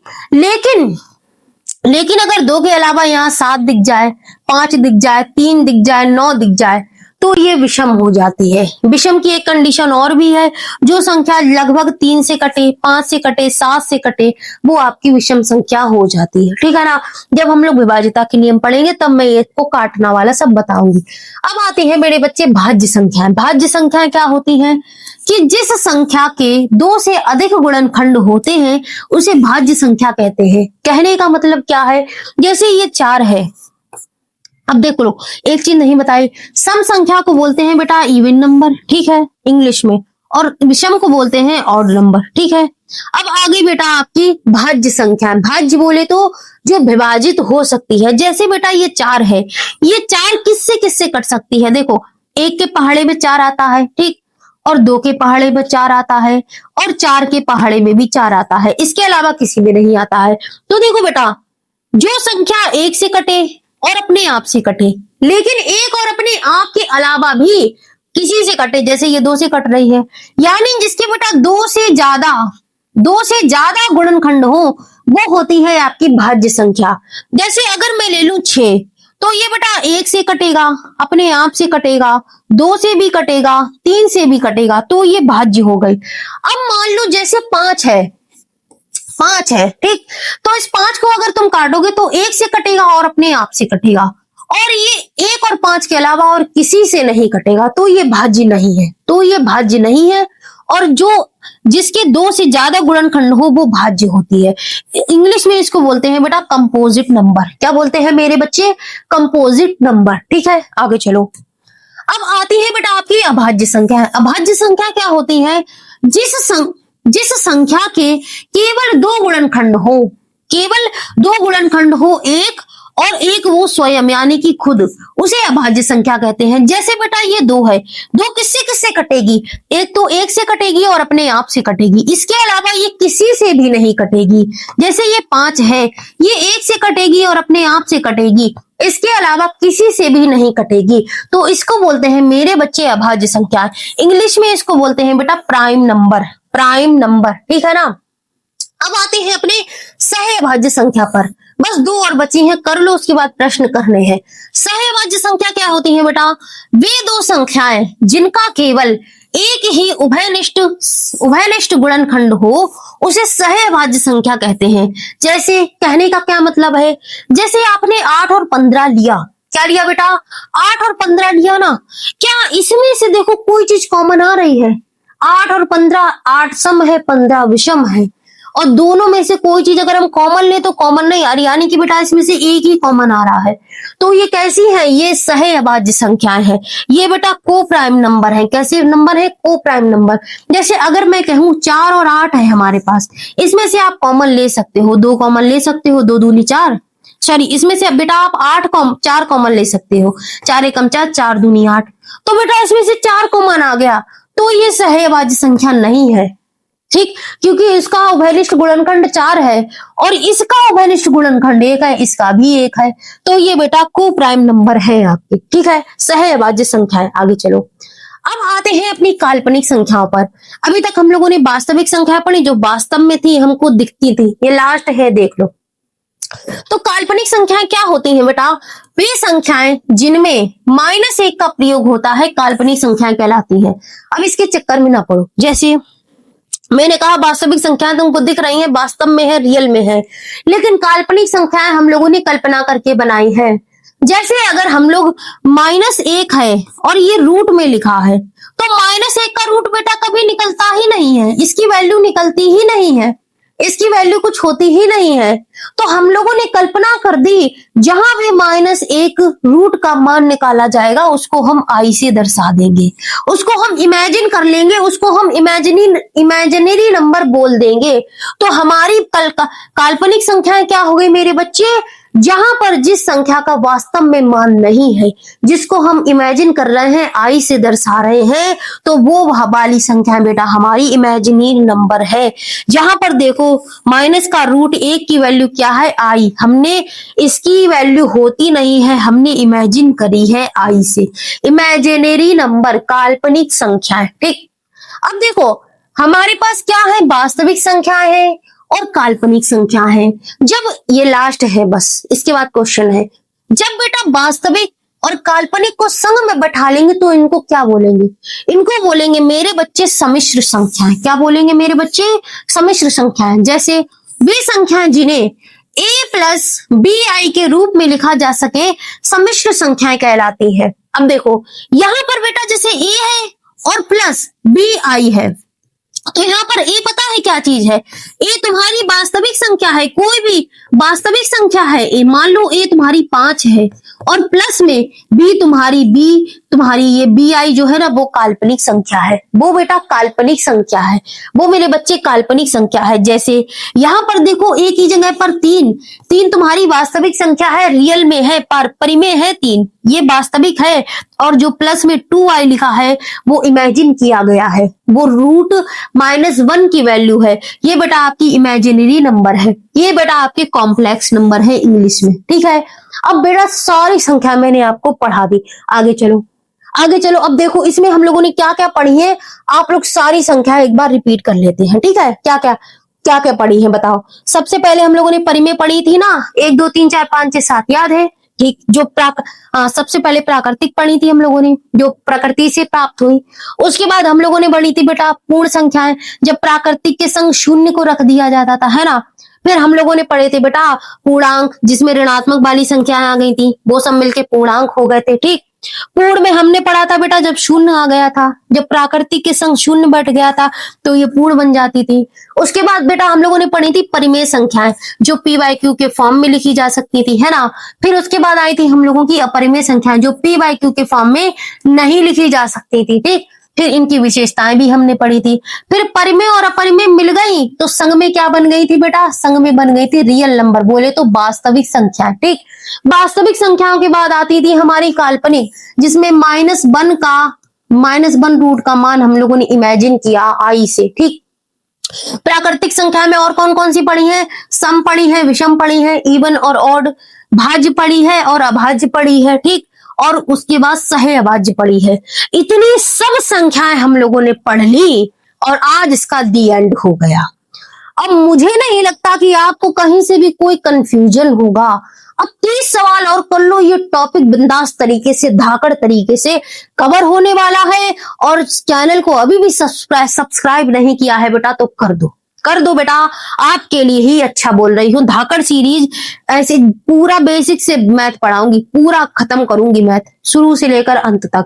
प्रश्न नंबर 1 ये है, प्रश्न पढ़ो। मैं थोड़ा सा पानी पी लूं, मेरा गला सूख रहा है बहुत ज्यादा, नहीं मैं बोल नहीं पाऊंगी।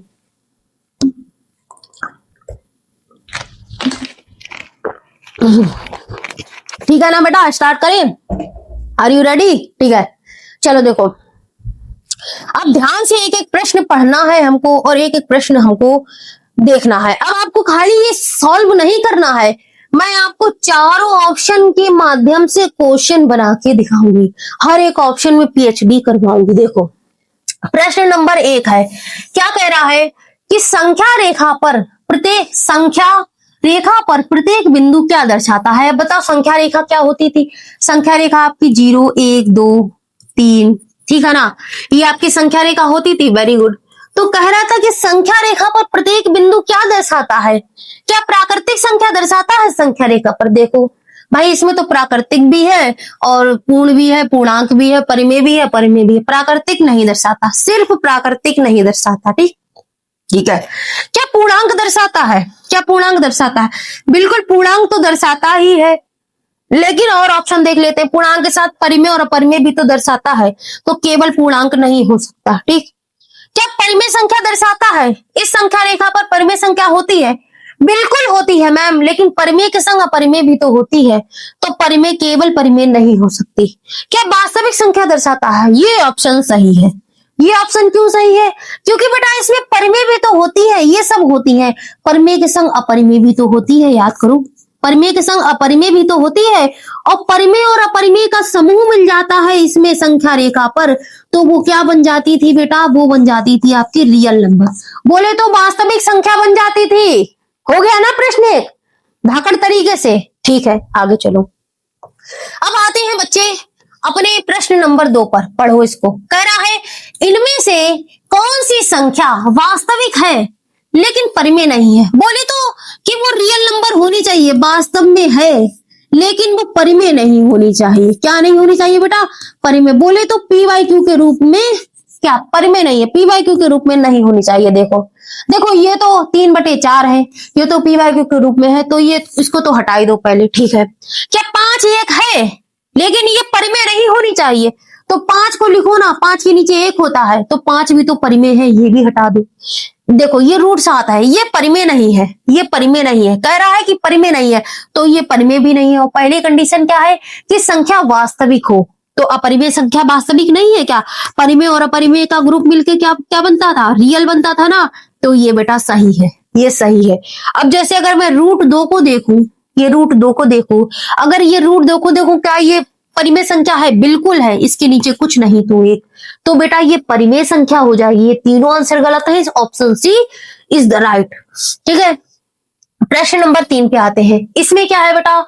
इनमें से कौन सा संख्या समूह वास्तविक संख्याओं का उप समूह नहीं है? कह रहा है इनमें से जो संख्या है, इन संख्याओं में जो संख्या वास्तविक नहीं होनी चाहिए उस पर टिक लगा दो। क्या चीज है? देखो, परिमेय संख्या वास्तविक होती है, बिल्कुल होती है। रेशनल नंबर यानी परिमेय, और इरेशनल नंबर यानी अपरिमेय। परिमेय और अपरिमेय मिलकर क्या बनाते हैं? परिमेय, अपरिमेय और परिमेय मिलकर रियल नंबर बनाते हैं ना, वास्तविक संख्या। तो क्या कह रहा है कि वास्तविक संख्याओं में वो संख्या नहीं आनी चाहिए। परिमेय वास्तविक होती है, इसको काट दो। अपरिमेय भी वास्तविक होती है, नहीं होनी चाहिए। क्या पूर्णांक वास्तविक होते हैं? बिल्कुल होते हैं, तो इसको भी हटा दो। क्या सम्मिश्र संख्या वास्तविक होती है? बताओ मुझे। देखो सम्मिश्र में क्या होता है, ए यानी कि ए की जगह पर वास्तविक होती है और इसके साथ बेटा काल्पनिक संख्याएं भी मिल जाती हैं। तो कह रहा है कि वास्तविक संख्याओं का उपसमूह ना हो जिसमें वास्तविक संख्याएं ना हो, तो इसमें ही तो नहीं है। ऑप्शन डी सही है, क्योंकि बेटा इसमें काल्पनिक भी है। ये तीनों आपकी वास्तविक संख्याएं हैं, लेकिन इसमें काल्पनिक भी जुड़ रही है, तो ये क्या है, ये वास्तविक संख्याओं का उपसमूह नहीं है। Option number D is right.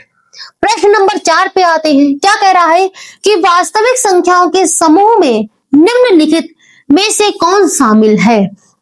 वास्तविक संख्याओं में, अब ध्यान से पढ़ना क्वेश्चन। वास्तविक संख्याओं में रियल नंबर देखना है, कौन कौन शामिल है। ठीक, क्या केवल परिमेय संख्याएं होती हैं? बिल्कुल नहीं भाई। वास्तविक संख्याएं क्या होती हैं? अपरिमेय और परिमेय का जो समूह होता, हाँ वही तो होता है ना आपका रियल नंबर, वास्तविक। तो केवल परिमेय, केवल नहीं, उसमें अपरिमेय भी होती है। केवल अपरिमेय नहीं, परिमेय भी होती है और अपरिमेय भी होती है। परिमेय और अपरिमेय दोनों संख्याएं, केवल पूर्ण संख्या, केवल वाला नहीं होगा, पूर्ण संख्या नहीं, परिमेय और अपरिमेय दोनों होती है, परिमेय और अपरिमेय दोनों संख्या। ठीक है, option C is the right. प्रश्न नंबर 5 पे आओ। क्या कह रहा है, किस सेट में ऋणात्मक संख्याएं नहीं है। ऋणात्मक संख्याएं नहीं है, देखो ध्यान से। देखो पूर्णांक में बिल्कुल होते हैं भाई, ये तुम्हारे सारे पूर्णांक ही तो होते हैं, तो इसमें ऋणात्मक संख्या होती है। कह रहा ऋणात्मक संख्या नहीं होनी चाहिए, तो पहला काट दो। प्राकृतिक संख्या में ऋणात्मक होती है भाई, प्राकृतिक में नहीं होती, ये देखो प्राकृतिक ऋणात्मक नहीं होती। ठीक है, परिमेय भी देखो, जो ऋणात्मक संख्या है वो परिमेय हो सकती है। -2 परिमेय है, तो परिमेय संख्या में ऋणात्मक संख्या होती है, तो कह रहा है नहीं होनी चाहिए, इसमें ऋणात्मक होती है, काट दो। क्या वास्तविक संख्याओं में ऋणात्मक होती है भाई? बिल्कुल होती है, क्योंकि जो -1 है और वो बटे 1 हो जाएगा, परिमेय भी हो जाएगा, और परिमेय संख्या एक वास्तविक संख्या है, तो इसमें भी नहीं होगी। तो option B is the right. कह रहा है ऋणात्मक संख्या नहीं होनी चाहिए, प्राकृतिक संख्या कभी भी ऋणात्मक नहीं होती। ठीक है, option B is the right. प्रश्न नंबर 6 पर आओ। निम्नलिखित में से कौन सा कथन पूर्ण संख्याओं के लिए सत्य है। कह रहा है पूर्ण संख्या क्या होती है, पहले आपकी प्राकृतिक होती है, फिर उसके संग शून्य बैठ के उसको पूरा कर देता है, यानी शून्य के संग पूर्ण संख्या हो जाती है। तो कह रहा है कौन सा कथन पूर्ण संख्याओं के लिए सत्य है। कह रहा है सही है।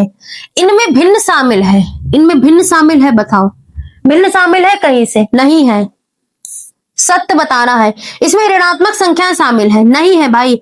जब ऋणात्मक शामिल होते हैं तो इनको पूर्णांक बोला जाता है, तो ये भी नहीं है। इनमें शून्य और धनात्मक पूर्णांक शामिल है। शून्य ये हो गया, ठीक, और ये प्राकृतिक यानी इनको धनात्मक पूर्णांक बोलते थे, और इधर वाले को ऋणात्मक। तो ठीक, कह रहा है इसमें शून्य भी शामिल है और धनात्मक पूर्णांक ये भी, ये वाला सही हो सकता है। अगला देखो, कह रहा है ये 1 से शुरू होते हैं, पूर्ण संख्या नहीं, 1 से तो शुरू गिनती वाली होती है, गिनती वाली संख्या प्राकृतिक होती है, तो ये भी गलत। Option C is the right, option C is the right. आगे चलो, प्रश्न नंबर है 7। प्रश्न नंबर 7 क्या कह रहा है बेटा, देखो निम्नलिखित में से कौन सा परिमेय और पूर्णांक दोनों है।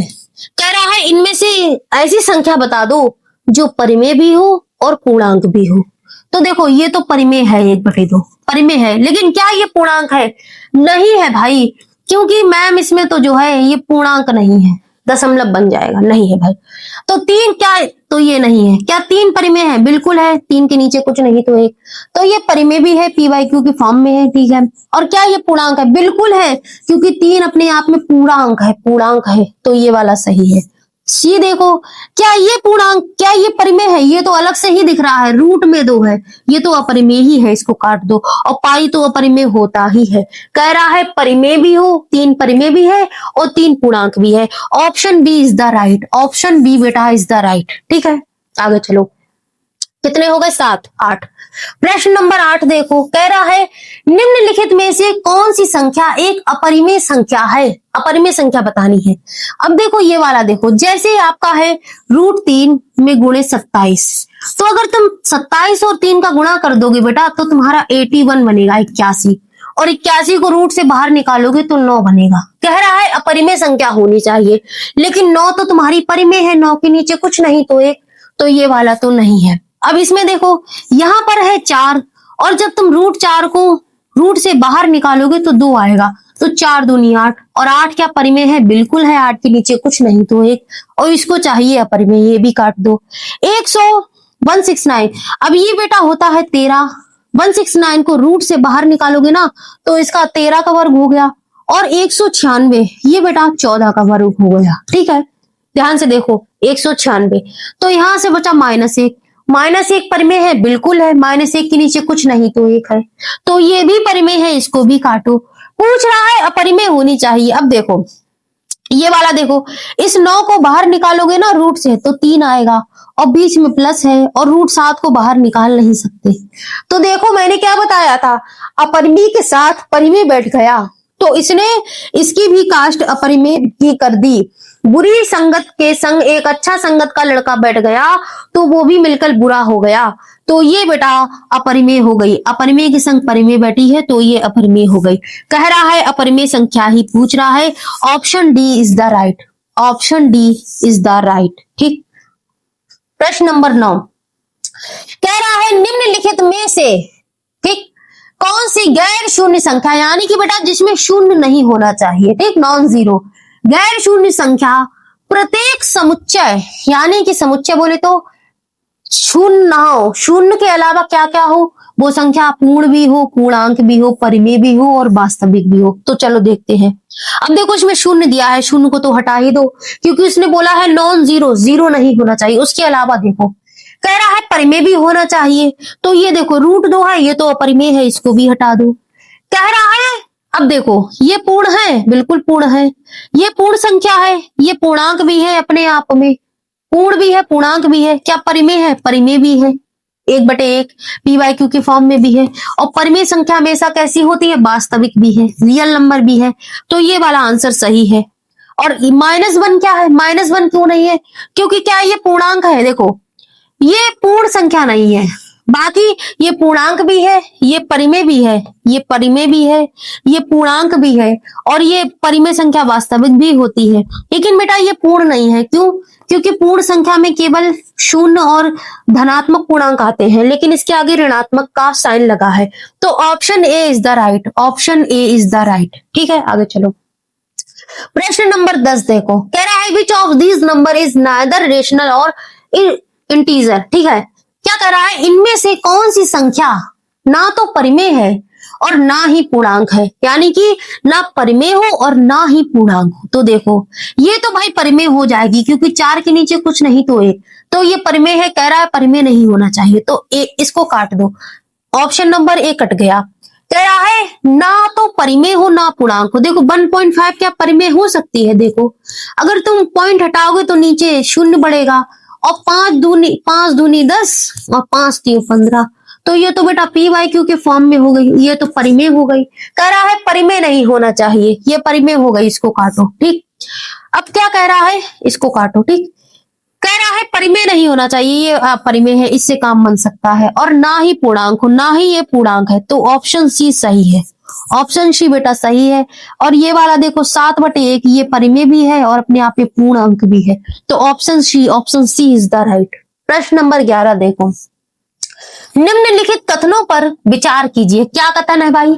अब इस कथन कारण वाले क्वेश्चन को लगाने का एक सिंपल तरीका है। क्या करोगे? जो जो सही दिखते जाए उस पर टिक लगाते जाओ कि ये सही है। पहले देखो, प्रत्येक अपरिमेय संख्या एक वास्तविक संख्या होती है। क्या कह रहा है? मान लो √3 अपरिमेय है, प्रत्येक अपरिमेय संख्या वास्तविक होती, बिल्कुल होती है भाई। क्यों? परिमेय और अपरिमेय का समूह ही तो वास्तविक कहलाता है। अपरिमेय भी वास्तविक है और परिमेय भी वास्तविक है, तो ये वाला तो सही है। प्रत्येक वास्तविक संख्या, यानी कि परिमेय और अपरिमेय वाली, प्रत्येक वास्तविक संख्या या तो परिमेय होती है या अपरिमेय। बिल्कुल, वास्तविक में क्या क्या आता है? परिमेय भी आता है और अपरिमेय भी आता है, रियल नंबर होते हैं ये, है ना, रियल नंबर, तो ये भी सही है बिल्कुल। एक आवर्ती दशमलव, यानी कि कैसा बेटा? आवर्ती। आवर्ती किसमें पढ़ाया था? परिमेय में, जिसमें एक ही संख्या रिपीट होती थी, है ना, या बेटा एक ही खंड खंड रिपीट होते थे, है ना। एक आवर्ती दशमलव हमेशा परिमेय संख्या होता है, बिल्कुल। परिमेय में कैसा दशमलव होता है? एक तो शांत होता है, पढ़ाया था ना, जो रुक जाता है अपनी जगह पर, और एक मेरे बच्चे आवर्ती होता है, तो ये वाला भी सही है। तीनों कथन सही है। अब देखो केवल 1 2 नहीं, केवल 2 3 नहीं, केवल 2 3, क्या कह रहा है? केवल 1 2 3 सभी। Option D, option D is the right. ठीक है, समझ गए, आगे चलो। Option D is the right. प्रश्न नंबर 12 देखो। ठीक है, इसमें इंग्लिश टाइप नहीं है क्योंकि जो है जगह कम पड़ रही थी, इसलिए मैंने इंग्लिश टाइप नहीं की। ये पता है सारी पीपीटी सारे नोट्स मैंने खुद से टाइप करके खुद से एडिट करके बनाए हैं। आई हैव नो जो है बिग टीम, मेरे पास कोई बड़ी टीम नहीं है, मेरे पास बस एक फोन है, उसमें भी मैं वीडियो शूट कर रही हूँ। खाली एक फोन है, स्टैंड है, और ये अपना पैनल है। आपकी दुआओं से आगे आपका सपोर्ट रहा तो और अच्छा किया जाएगा। टीम बीम नहीं है, मैंने खुद बनाया है। और मैं आपको सच बता दूं बेटा, ये नोट्स बनाने में मुझे पता है 3 दिन का समय लगा है। नोट्स और क्वेश्चन ढूंढने में, सर्च करने में, और उसको एडिट करने में खुद से बनाया है। सोचो एक टीचर क्या क्या कर सकता है, एडिट भी कर सकता है, पढ़ा भी सकता है, समझा भी सकता है ना। चलो, वीडियो लाइक ना की हो तो लाइक कर देना, एक गुजारिश है आपसे। प्रश्न नंबर 12 देखो। निम्नलिखित कथनों में से कौन सा कथन गलत है? कौन सा कथन गलत है? इनमें से बताओ कौन सा कथन गलत है। कोई सबसे बड़ी प्राकृतिक संख्या नहीं है। क्यों नहीं है भाई? ये तो जैसे ये तो प्राकृतिक संख्या तो अनंत तक जाती है, अनंत तक जाती है। सबसे बड़ी प्राकृतिक संख्या नहीं है, ये गलत। ये बेटा कह रहा है गलत है, ये वाला ऑप्शन सही है, ये तो गलत हो जाएगा। ठीक है, कह रहा है एक सबसे छोटी प्राकृतिक संख्या है। एक सबसे छोटी, बिल्कुल भाई, एक तो सबसे छोटी प्राकृतिक संख्या होती है, ये तो सही हो गया। लेकिन उसने पूछा है गलत वाला, तो इसको भी काट दो। शून्य सहित सभी प्राकृतिक संख्या पूर्णांक कहलाती है। कह रहा है कि शून्य के संग जब प्राकृतिक संख्या को रखते हैं तो ये पूर्णांक कहलाती है। नहीं, जब शून्य के संग प्राकृतिक संख्या को रखते थे तो कैसी होती थी बेटा? पूर्ण, इनका एक वजूद होता था, तो पूर्णांक कहलाती। ये वाला गलत है, पूछा है गलत, ये वाला सही है। गलत वाले ऑप्शन पे सही टिक लगाना है, बस इतना कंफ्यूजन है इसमें। कोई सबसे बड़ी पूर्ण संख्या नहीं है, गलत है। ठीक है, option number C is the right. ठीक, आगे चलो, समझ में आया ना? ध्यान से, जब प्राकृतिक संख्याओं को के साथ शून्य को रखते हैं तो वो पूर्णांक ना कहला करके पूर्ण कहलाती हैं। इसने गलत वाला ऑप्शन पूछा था, हाँ, तो हमने गलत वाले पर ही टिक लगा दिया। प्रश्न नंबर 13 पर आओ। प्रश्न नंबर 13 क्या कह रहा है मेरे बच्चे? 13 क्या कह रहा है देखो। 13 करूं गिन गिन गिन के इंतजार, वो चीज नहीं है। ठीक है, 13 देखो। एक क्विज में, कोई क्विज है, एक छात्र से एक संख्या ज्ञात करने को कहा गया। एक क्विज में एक छात्र से कहा गया कि एक संख्या ज्ञात करो, तो उसने जो संख्या ज्ञात करी वो कैसी संख्या होनी चाहिए? वो संख्या अपरिमेय भी हो, 2 से बड़ी हो लेकिन 3 से छोटी हो, और जिसका वर्ग भी अपरिमेय हो। बताओ इस संख्या में से ऐसी कौन सी संख्या होगी जो तीनों कंडीशन फॉलो करेगी? तो देख लो ना, अपरिमेय भी हो, ये अपरिमेय है, ये वाली बेटा, ये वाली संख्या अपरिमेय है, लेकिन इसका वर्ग भी अपरिमेय हो। देखो भाई, अगर √5 का वर्ग करोगे ना, तो √5 में गुणे √5, तो ये तो बेटा 5 हो जाएगी, और 5/1 ये तो परिमेय होती है, तो ये वाला ऑप्शन तो गलत हो जाएगा। ठीक, कह रहा है, अब ये वाला देखो, जैसे 2.5 है, कह रहा है ये अपरिमेय हो, लेकिन ये तो पहले से ही अपरिमेय नहीं है, अपरिमेय होनी चाहिए, तो अपरिमेय है ही नहीं, ये परिमेय है। कैसे? 25 शून्य हटाओगे तो 10 बनेगा, 5 दूनी 10, 5 25, 5/2, ये परिमेय है। लेकिन पूछी है अपरिमेय, ये भी काटो। ये भी बेटा अपरिमेय है, √2 भी अपरिमेय है, लेकिन उसका वर्ग भी अपरिमेय होना चाहिए। √2 का वर्ग करो, √2 में √2 का गुणा करोगे 5 की तरह, तो यहाँ पर 2 आएगा, और 2/1 परिमेय होती है। तो ऑप्शन कौन सा सही हो गया? बी। सबसे अच्छा तरीका पता क्या है आंसर को एलिमिनेट करने का? जो जो तुमको गलत दिखे उसको उड़ाते जाओ। जैसे भी गैर शून्य वाले में शून्य को उड़ा दिया था, है ना। Option B is right. अब इसका पता है 2 से बड़ी हो 3 से छोटी, ये कंडीशन फॉलो करेगी। जैसे जैसे √3 + 1 है ना, तो इसमें तुम a + b का स्क्वायर वाला फॉर्मूला लगा के इसका निकालना, तो इस ये वाली 2 वाली कंडीशन भी फॉलो करेगा। ठीक है, तीनों कंडीशन फॉलो करेगा। प्रश्न नंबर 14 पर आओ। कह रहा है निम्नलिखित में से कौन सा सत्य है? कौन सा ऑप्शन सही है? सभी पूर्ण संख्याएं परिमेय संख्याएं होती हैं। कैसे पूर्ण संख्या? यही तो होती है जब शून्य के संग प्राकृतिक संख्या को रखते हैं। कह रहा है सभी पूर्ण संख्या परिमेय है। बताओ मुझे। बिल्कुल है, क्योंकि शून्य के नीचे कुछ नहीं तो 1, 1 के नीचे कुछ नहीं तो 1, 2 के नीचे कुछ नहीं तो 1, सभी पूर्ण संख्या परिमेय होती है। कह रहा है कौन सा सत्य है? यही वाला सत्य है। नीचे देखो, ये वाला देखो, सभी परिमेय संख्याएं पूर्णांक होती है। सभी परिमेय संख्या, कह रहा है जो बटे वाली फॉर्म में होती है वो पूर्णांक होती है। पूर्णांक तो नहीं होते हैं, जब दशमलव निकालोगे तो शांत दशमलव आता है, तो दशमलव तो पूर्णांक होता ही नहीं, ये गलत है। सभी पूर्णांक अपरिमेय होते हैं। पूर्णांक कौन से होते हैं? जब ये सात संज्ञा होते हैं तो पूर्णांक अपरिमेय होते हैं। नहीं भाई, परिमेय भी होते हैं और अपरिमेय भी होते हैं, ये वाला गलत है। इसमें परिमेय भी होगा और अपरिमेय भी होगा। ठीक, ऑप्शन नंबर डी, कोई भी वास्तविक संख्या परिमेय नहीं होती। क्यों भाई? परिमेय नहीं होती, वास्तविक संख्याएं तो परिमेय और अपरिमेय दोनों होती है, ये भी गलत है। ऑप्शन ए सही है। ठीक, 15 पर चलो। निम्नलिखित में से कौन सा कथन सत्य है? सत्य वाला बताना है। प्रत्येक सम्मिश्र संख्या को वास्तविक संख्या के रूप में व्यक्त किया जा सकता है। कह रहा है सम्मिश्र संख्या बोले तो वास्तविक के संग जब काल्पनिक बैठे तो उसको वास्तविक संख्या रूप में व्यक्त किया जा सकता है? नहीं, क्योंकि इसके संग काल्पनिक बैठी है, नहीं किया जा सकता। काल्पनिक संख्या बहुत अलग चीज है, वास्तविक संख्या रियल में होती है। वास्तविक संख्या का अपना एक वजूद है, काल्पनिक संख्या का कोई वजूद नहीं। ठीक है ना, तो ये वाला ऑप्शन गलत। सही वाला पूछा है। प्रत्येक पूर्णांक एक परिमेय एक प्राकृतिक संख्या होती। क्या कह रहा है? पूर्णांक क्या होते हैं? पूर्णांक ये होते हैं ना आपके ऐसे करके। क्या कह रहा है? प्रत्येक पूर्णांक एक प्राकृतिक। नहीं भाई, ये तो ऋणात्मक संख्याएं हैं, ये शून्य मिल जाएगी तो पूर्ण बन जाएंगे। प्रत्येक पूर्णांक एक प्राकृतिक नहीं, नहीं, बिल्कुल नहीं, गलत है, गलत है। प्राकृतिक संख्याएं अलग होती हैं, 1 2 3 4, गलत है। प्रत्येक वास्तविक संख्या को सम्मिश्र संख्या के रूप में लिखा जा सकता है।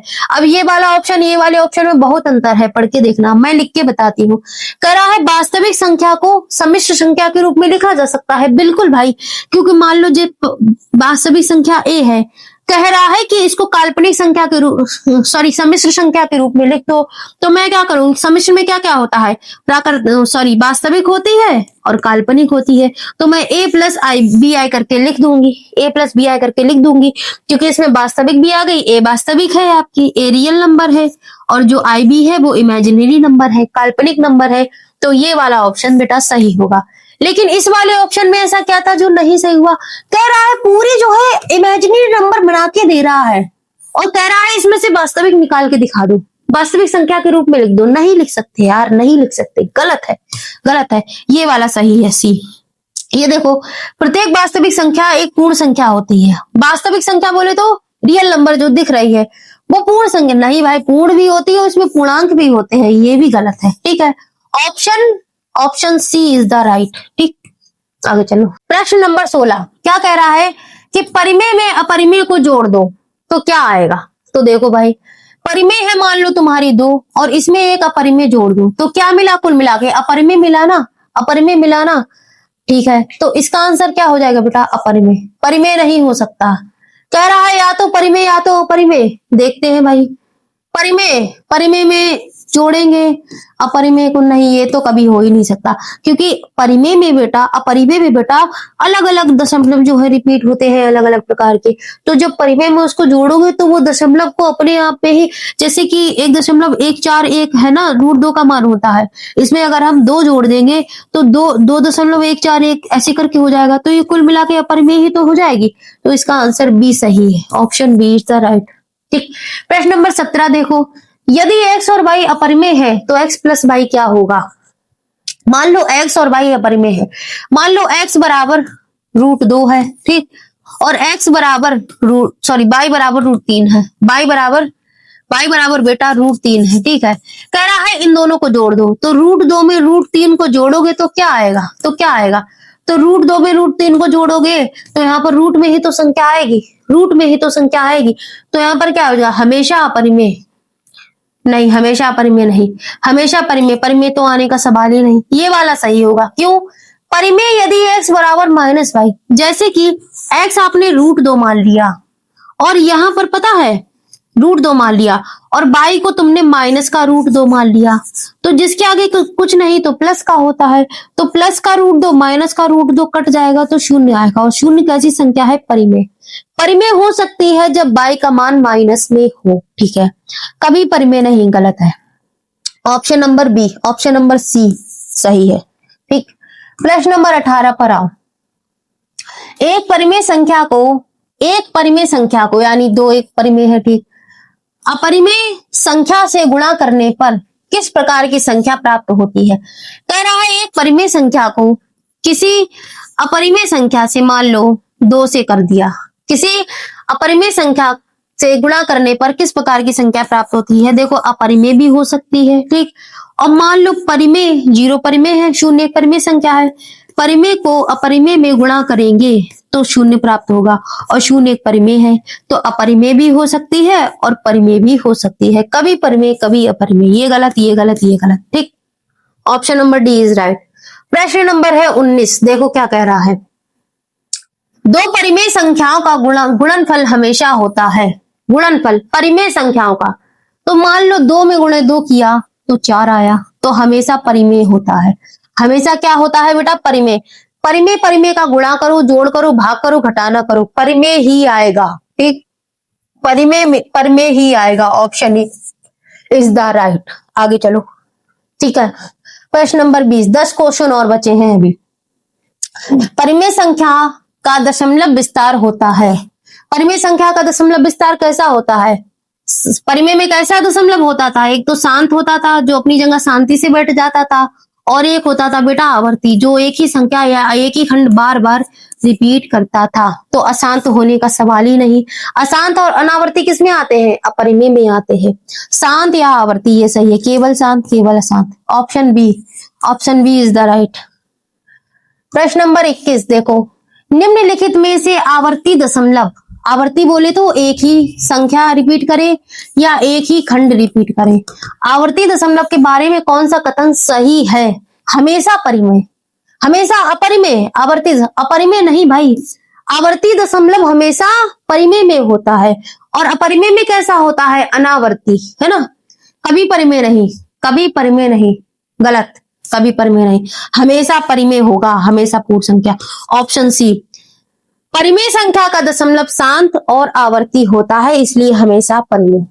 प्रश्न नंबर 22, किसी संख्या को शुद्ध आवर्ती कहा जाता है। आवर्ती बोले तो एक ही संख्या रिपीट करे बेटा, या एक ही खंड रिपीट करे, ये होता है आवर्ती। तो क्या कह रहा है? केवल एक अंक आवर्ती होता है? केवल नहीं, एक अंक भी हो सकता है और खंड खंड भी रिपीट हो सकते हैं। नहीं, दशमलव शांत होता है। नहीं, शांत वाले में तो आवर्ती का कोई सवाल ही नहीं। शांत दशमलव तो अलग ही चीज है बिल्कुल, और आवर्ती दशमलव अलग चीज है। आवर्ती अंक दशमलव के तुरंत बाद प्रारंभ होते हैं। पहले अनावर्ती भाग तथा फिर आवर्ती भाग होता है। नहीं, ये वाला भी गलत है। आवर्ती अंक दशमलव के तुरंत बाद, आवर्ती अंक दशमलव के तुरंत बाद प्रारंभ होते हैं। Option C is the right, ठीक।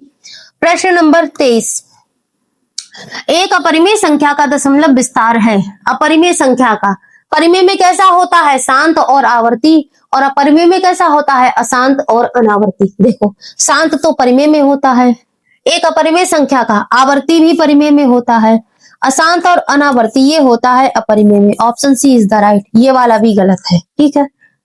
प्रश्न नंबर 24, मिश्रित आवर्ती दशमलव कौन सा है? मिश्रित, मिक्स।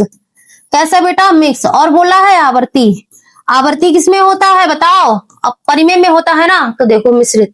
ये तो आपका शांत है, एक जगह शांति से बैठ गया, ये शांत है ना, ये नहीं होगा। आवर्ती वाला पूछा है, मिश्रित पूछा है, लेकिन इसमें तो 0 के तुरंत बाद है, ये भी नहीं होगा, इसमें भी नहीं होगा। इसमें देखो बेटा मिक्स है, इसमें भी खंड रिपीट हो रहा है, 1 2 3 1 2 3 है, और इसमें एक ही संख्या रिपीट हो रही है, तो ये दोनों तो नहीं होंगे, और ये वाला शांत है। इसमें मिश्रित है, कैसे? 1.4 लिखा है, उसके बाद संख्या रिपीट शुरू हुई, कैसे? 3 6 3 6 3 6 3 6, है ना। यहाँ पर 1.4 आ गया ना स्टार्टिंग में, तो ये वाला सही है। Option D is the right. प्रश्न नंबर 25, 24 हो गया ना, 24 23 24, 25 कहाँ गया? अरे 25 टाइप ही नहीं है। चलो प्रश्न नंबर 26 पे आते हैं, ठीक है। निम्नलिखित में से कौन सी संख्या एक परिमेय संख्या तथा शांत दशमलव दोनों है? परिमेय भी हो और शांत दशमलव भी हो। देखो 1/3 है, ये तो परिमेय भी है, p/q के फॉर्म में है ना। क्या इसका दशमलव शांत है? देखो 3 का 1 में भाग दोगे तो 0.33 आएगा। ये तो बेटा आवर्ती है, ये तो रिपीट कर रहा है, ये शांत नहीं है। कह रहा है शांत होना चाहिए, ये नहीं है। 4/5 का भाग दो, ये भी परिमेय है क्योंकि p/q के फॉर्म में है बेटा, ये भी परिमेय है क्योंकि मेरे बच्चे p/q के फॉर्म पे है। लेकिन इसका दशमलव कैसा है? 0. 5 अट्ठे 40, ठीक है ना। तो ये है शांत दशमलव। क्या पूछा है, परिमेय भी हो शांत दशमलव भी हो, ये हो सकता है। ये तो अपरिमेय है, काटी दो, ये काटी दो। ऑप्शन बी सही है, ऑप्शन बी सही है, ठीक है। प्रश्न नंबर 27 पर आओ। कह रहा है संख्याओं के गुण धर्मों के आधार पर, आ गया ना गुण धर्मों वाला प्रश्न। संख्याओं के गुण धर्मों के आधार पर निम्नलिखित में से कौन सा कथन सही है। 25 का ही क्वेश्चन है, देख लो। प्रत्येक पूर्ण संख्या कैसी है, जीरो से, जिसमें जीरो मिल जाता है। प्रत्येक पूर्ण संख्या एक प्राकृतिक संख्या होती है। नहीं भाई नहीं। क्यों नहीं होती है, क्योंकि पूर्ण संख्या में तो शून्य भी आता है और शून्य एक प्राकृतिक संख्या नहीं है, ये गलत है। कह रहा है प्रत्येक प्राकृतिक संख्या एक पूर्ण संख्या होती है। प्रत्येक प्राकृतिक संख्या एक पूर्ण संख्या होती है, ये सही है। क्यों, क्योंकि मेरे बच्चे प्रत्येक प्राकृतिक संख्या देखो, प्राकृतिक संख्या 1 से शुरू हुई ना, तो जब इसमें शून्य मिल गया तो ये सारी की सारी प्राकृतिक संख्याएं पूर्ण हो गई। लेकिन शून्य कभी भी प्राकृतिक नहीं होता। इसमें कहा गया था प्रत्येक पूर्ण संख्या, जब शून्य के संग प्राकृतिक रखते हैं तो ये सारी पूर्ण हो जाती है। कह रहा इनमें सब संख्याएं जो है वो प्राकृतिक है, नहीं है, क्योंकि शून्य तो बेटा एक पूर्ण है ना, शून्य अलग चीज है और ये अलग है। तो ऑप्शन बी सही हो सकता है। ऑप्शन सी देखो क्या दिया है, प्राकृतिक संख्याओं में शून्य भी शामिल होता है। नहीं, प्राकृतिक संख्या में शून्य कहाँ होता है, कभी नहीं होता। प्राकृतिक संख्या तो अलग ही होती है, उनका वजूद अलग ही है, ठीक। पूर्ण संख्या हमेशा 1 से शुरू होती है, नहीं, 1 से हमेशा प्राकृतिक संख्या शुरू होती है। Option B is the right, ठीक है। प्रश्न नंबर 28 देखो, ठीक। प्रश्न नंबर 28 देखो, पूर्णांकों के संदर्भ में निम्नलिखित कथनों को पढ़ें और सही विकल्प चुनें। पूर्णांकों के, क्या कह रहा है, पूर्णांकों के संदर्भ में, ठीक।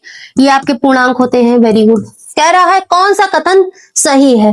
प्रत्येक पूर्णांक एक पूर्ण संख्या होती है। नहीं, ये सारे के सारे बेटा पूर्णांक है, लेकिन ये सब पूर्ण संख्याएं नहीं है, क्योंकि इसमें ऋणात्मक संख्याएं भी है और ऋणात्मक संख्या कभी पूर्ण संख्या नहीं होती। ये वाला तो गलत है। कथन 2, शून्य एक ऐसा पूर्णांक है जो पूर्ण संख्या भी है, शून्य एक ऐसा पूर्णांक है जो पूर्ण संख्या भी है। ये वाला सही है, ये वाला सही है, क्योंकि शून्य पूर्णांक भी है और शून्य पूर्ण भी है।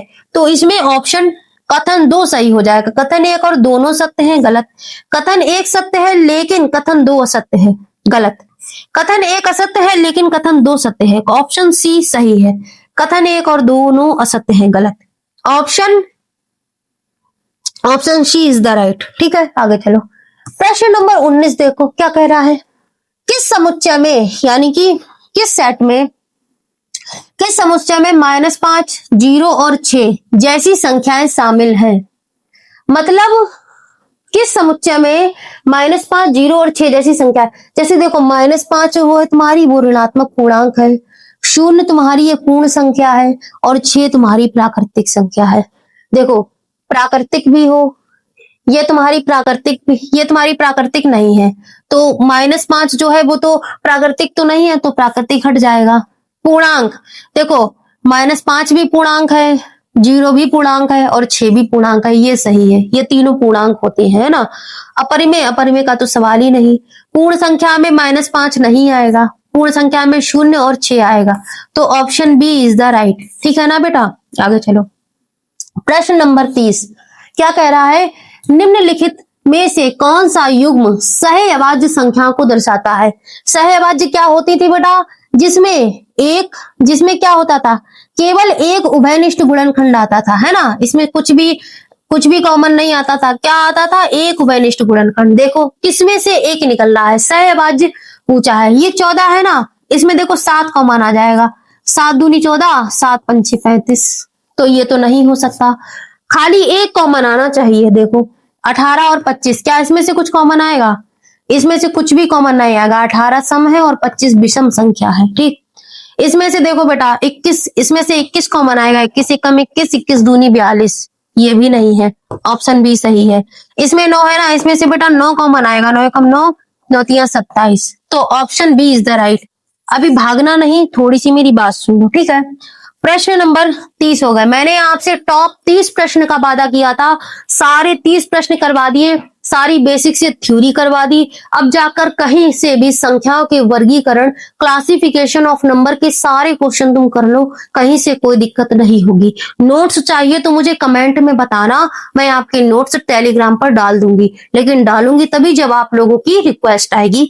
कमेंट में आप बोलोगे कि मैम मुझे नोट्स चाहिए, तभी मैं टेलीग्राम पर डालूंगी। कोई पैसा नहीं लूंगी, सारा नोट्स फ्री में डालूंगी। और ये नोट्स क्वेश्चन मैंने सब खुद आपके लिए पीपीटी रेडी की है। और आपसे एक निवेदन है कि चैनल पर नए हो तो सब्सक्राइब कर दीजिए। ये धाकड़ सीरीज आपकी रेगुलर चलने वाली है। अगर आप लोग अच्छा रिस्पॉन्स देंगे तो मैं आपकी पूरी मैथ इतने ही आसान तरीके से करवाऊंगी। और नेक्स्ट टॉपिक आपका रहेगा डिविजिबिलिटी रूल, यानी कि विभाज्यता के नियम। बेसिक से करवाऊंगी, सारे क्वेश्चन करवाऊंगी बेटा। मिलते हैं अगली क्लास में विभाज्यता के नियम के साथ। तब तक के लिए जय हिंद, वंदे मातरम, नमस्कार। चैनल को सब्सक्राइब कर देना प्लीज। Thank you.